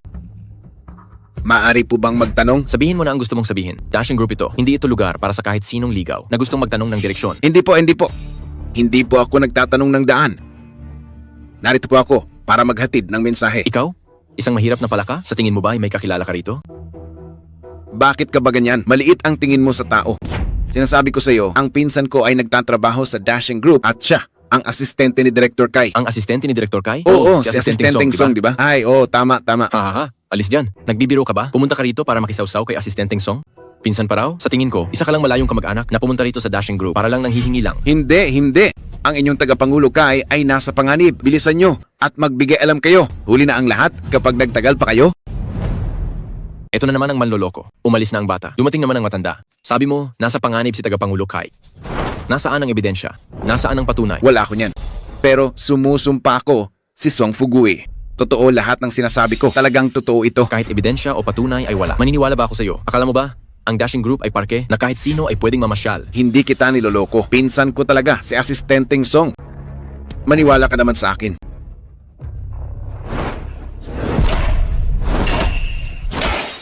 Walang kwenta ka. Ang lakas ng loob mong murahin ako. Sabihin ko sa iyo, malas mo at nahulog ka sa kamay ko? Ipapakita ko sa iyo ang impyerno. Nahihilingin mong mamatay ka na. Tigil. Bitawan mo siya. Subukan mong saktan si Zixuan. Sisiguraduhin kong pagsisisihan mo ito. Sige. Asistenteng Song, tama? Oo, tama. Huwag mong isiping hindi ko siya kilala. Tatawagan ko siya ngayon din. Kung maglakas loob kang lokohin ako, tingnan mo kung paano kita tuturuan. Ay, hindi. Tumawag muna tayo. Zixuan.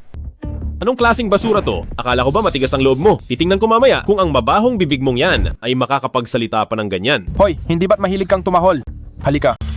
Kainin mo itong pagkain ng aso. Gusto kong makita kung mapapatigil nito ang ingay mo. Anong gagawin nyo? Pagkain niya ng aso. Itigil nyo yan? Dahil itong matandang hukluban ay ayaw tumahimik, papatigilin ko na lang siya. Ano? Itong nahanap mong aktor para sa mahalang ama talagang naging totoo na sa'yo. Sineryoso mo ba? Dahil ayaw mong ipakain sa kanya. Eh di, ikaw ang kumain para sa kanya.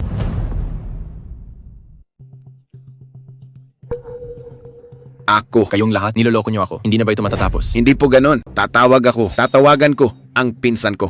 Itigil mo iyan. Layas na, bilis umalis ka na. Sige na, alis. Mama, nandito na po ako.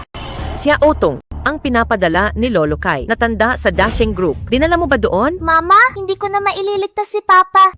Anong nangyari? Bakit ka umiiyak? Mama, galit ang tito sa Dashing Group.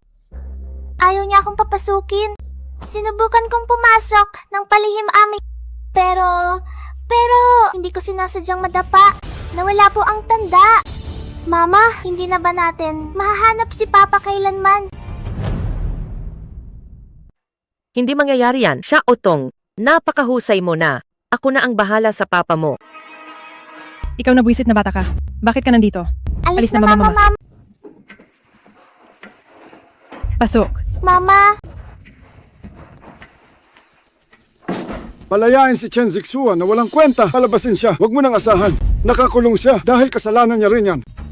Ano bang pambobola ang pinainom niya sa iyo at sunod-sunuran ka sa kanya? Hindi ba't mahal ang ama nyo? Kumain ka ng dog food para sa kanya? Normal lang naman, di ba? Sobra na kayo. Paano ko hahayaang ang papa ko ay mapahiya ng ganito? Ang papa mo, mukhang hindi ka pa nagigising sa pangarap mong mayamang anak. Pinapayuhan kita. Kumain ka na kung hindi ka kakain. Ang kailangan nating pakainin ay ang mahal mong papa. Ikaw. Ano? Ayaw mo bang kumain ng pagkain ng aso? Hindi ba? Ganyan naman kumain ng mga aso? Bakit parang napipilitan ka lang dito? Tama, hindi ba't sabi mo? Totoo ang nararamdaman mo. Isang plato ng pagkain ng aso lang ito? Hindi naman ito lason? Huwag na kayong magsalita. Kakainin ko. Zixuan. Huwag kang padalos-dalos. Hayaan mo na kung ako ang tinitira nila. Pero hindi ko papayagan na ganito kanila bastusin. Sige, may paninindigan ka. Lumapit ka rito. Lumuhod ka at ubusin mo ito. Kapag hindi mo ito naubos, mapupunta ito sa tiyan ng iyong papa. Tama. Kapag marami kang kinain, kaunti na lang ang kakainin ng papa mo. Bilisan mo at kumain ka na. Zixuan. Sabi ko na sa iyo, sa ganda mong iyan, ang makahanap ng isang mayamang anak ay sobra-sobra pa. Kapag ang isa ay nagtagumpay, lahat ay makikinabang. Ang buong pamilya natin ay gagaan ang buhay dahil sa iyo. Pero ikaw, talagang malas ang buhay mo dahil pinili mong sumama sa mahirap at walang kwenta na iyan. Hay naku, Papa. Tama ka naman. Ang walang kwenta na yan. Pagkapasok pa lang sa pamilya Gu, kahit malayo pa ako, amoy na amoy ko na sa kanya.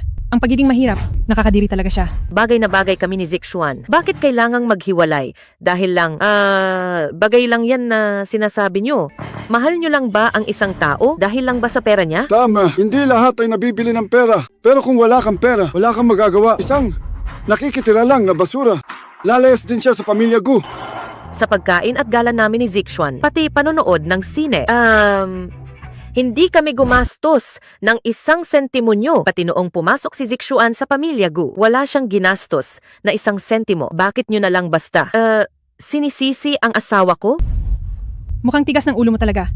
Ayaw mo talagang makinig. Sumasama ka sa isang walang kwenta. Nasisiraan ka na ba ng bait? May oras ka pa para makipaghiwalay sa basurang yan. Sa ganda mong yan, para makahanap ng mayamang manugang ay sobra-sobra pa. At syempre, ibalik mo ang batang yan kay Chen Zixuan. Anak namin ni Zixuan si Xiaotong. Hindi siya kung sino lang. Tingnan natin kung hanggang kailan ka magyayabang. Dahil diyan, wag mo akong sisihin sa gagawin ko. Papa, ate, napagod siguro kayo. Uminom muna kayo ng tsaa.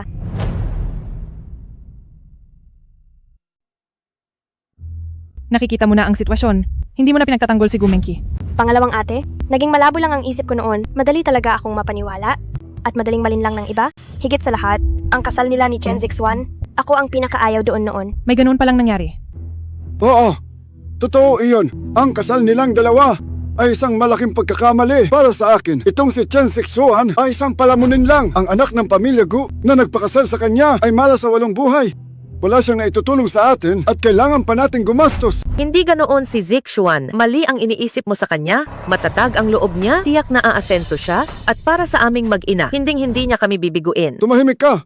Suwail na anak, parang tubig na itinapon. Ang anak na nag-asawa na, walang narating ang lalaking iyan. At ngayon ay nagagawa mo pang sumagot sa akin dahil sa kanya. Si panganay na ate ay isa. Talagang traidor sa atin. Isang walang kwenta. Ang nagpaikot sa kanya hanggang sa mawala siya sa sarili. Sayang lang ang kay Papa na tapat na hangarin para sa kanya. Papa, ate, bakit ba kayo galit na galit? Uminom muna kayo ng tinimpla kong chrysanthemum tea para kumalma. At saka naman, ang gulo na ito ng panganay na ate, hindi nyo na dapat pinoproblema pa. Heto, oh. Ikaw talaga ang pinakamaalaga sa lahat.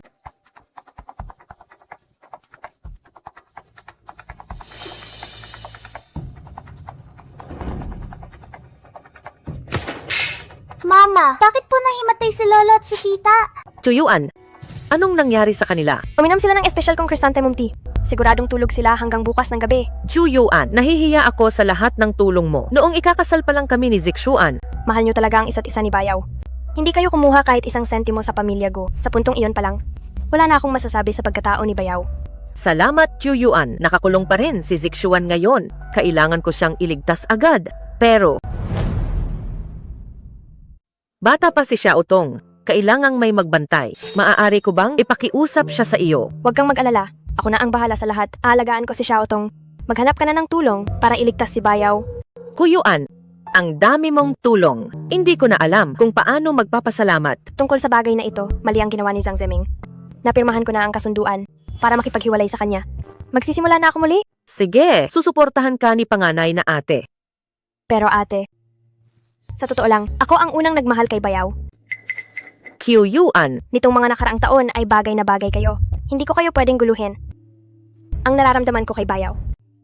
Patawad talaga ate. Walang anuman iyon. Ate, hindi mo ba ako sisisihin na naghangad ako kay Bayaw? Pangatlong kapatid kita, paano naman kita sisisihin? Maraming salamat ate.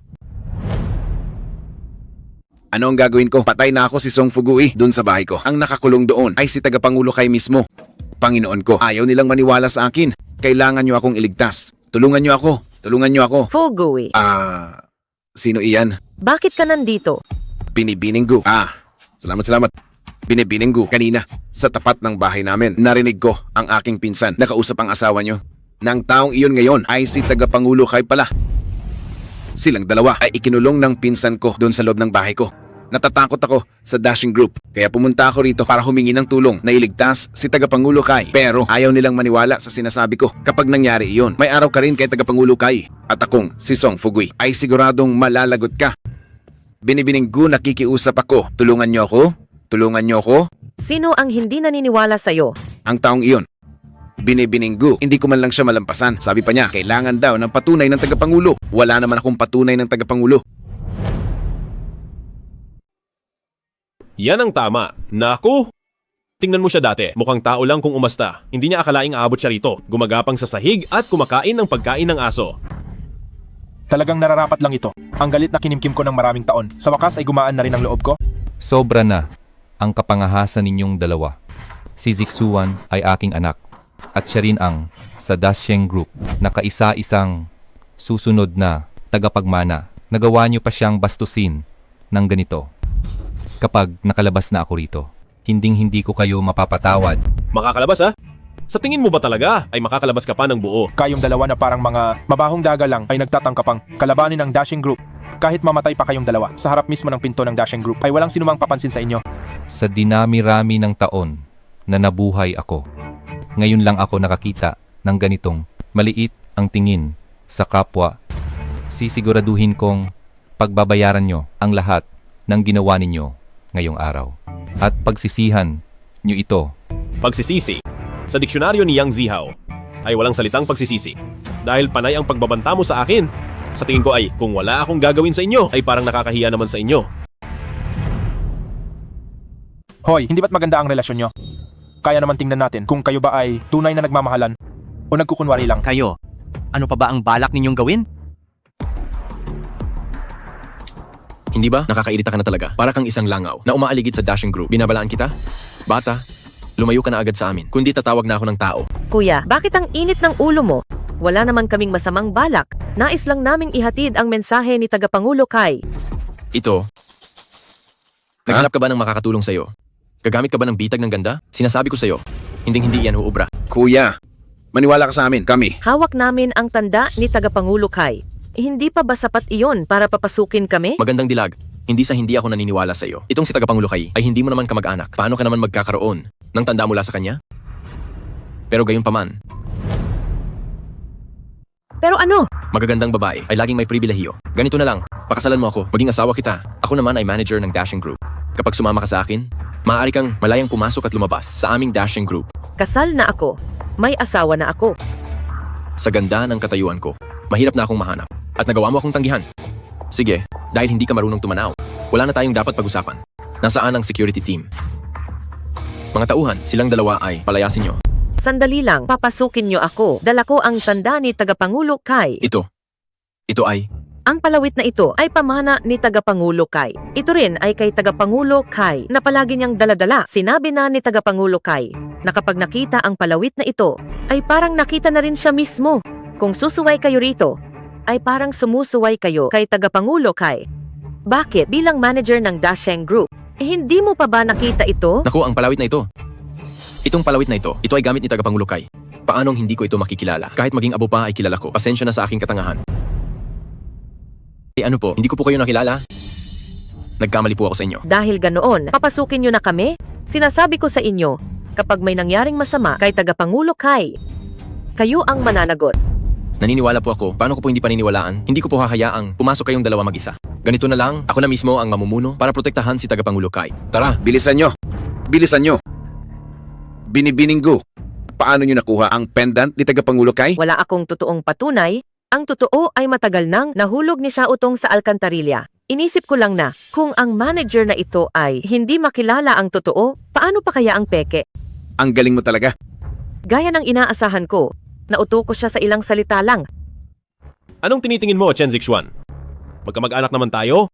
Sa unang putok na ito, hahayaan kitang pumili. Ikaw ba ang babariling ko o ang papa mo? Ikaw, barilin mo ako. Babariling kita. Anong ginagawa mo? Hindi ba sinabi ko nang barilin ako? Sino ka ba sa akala mo? Dapat ba kaming makinig sa'yo? Zixuan, hindi kailangang makipag-away sa walang kwentang gulo. Sugod. Sino ba ang mga ito? Ano ba? Bitawan niyo ako. Security team ng Dashing Group. Pasensya na sa pagkahuli. Patawarin niyo po kami. Tagapangulo.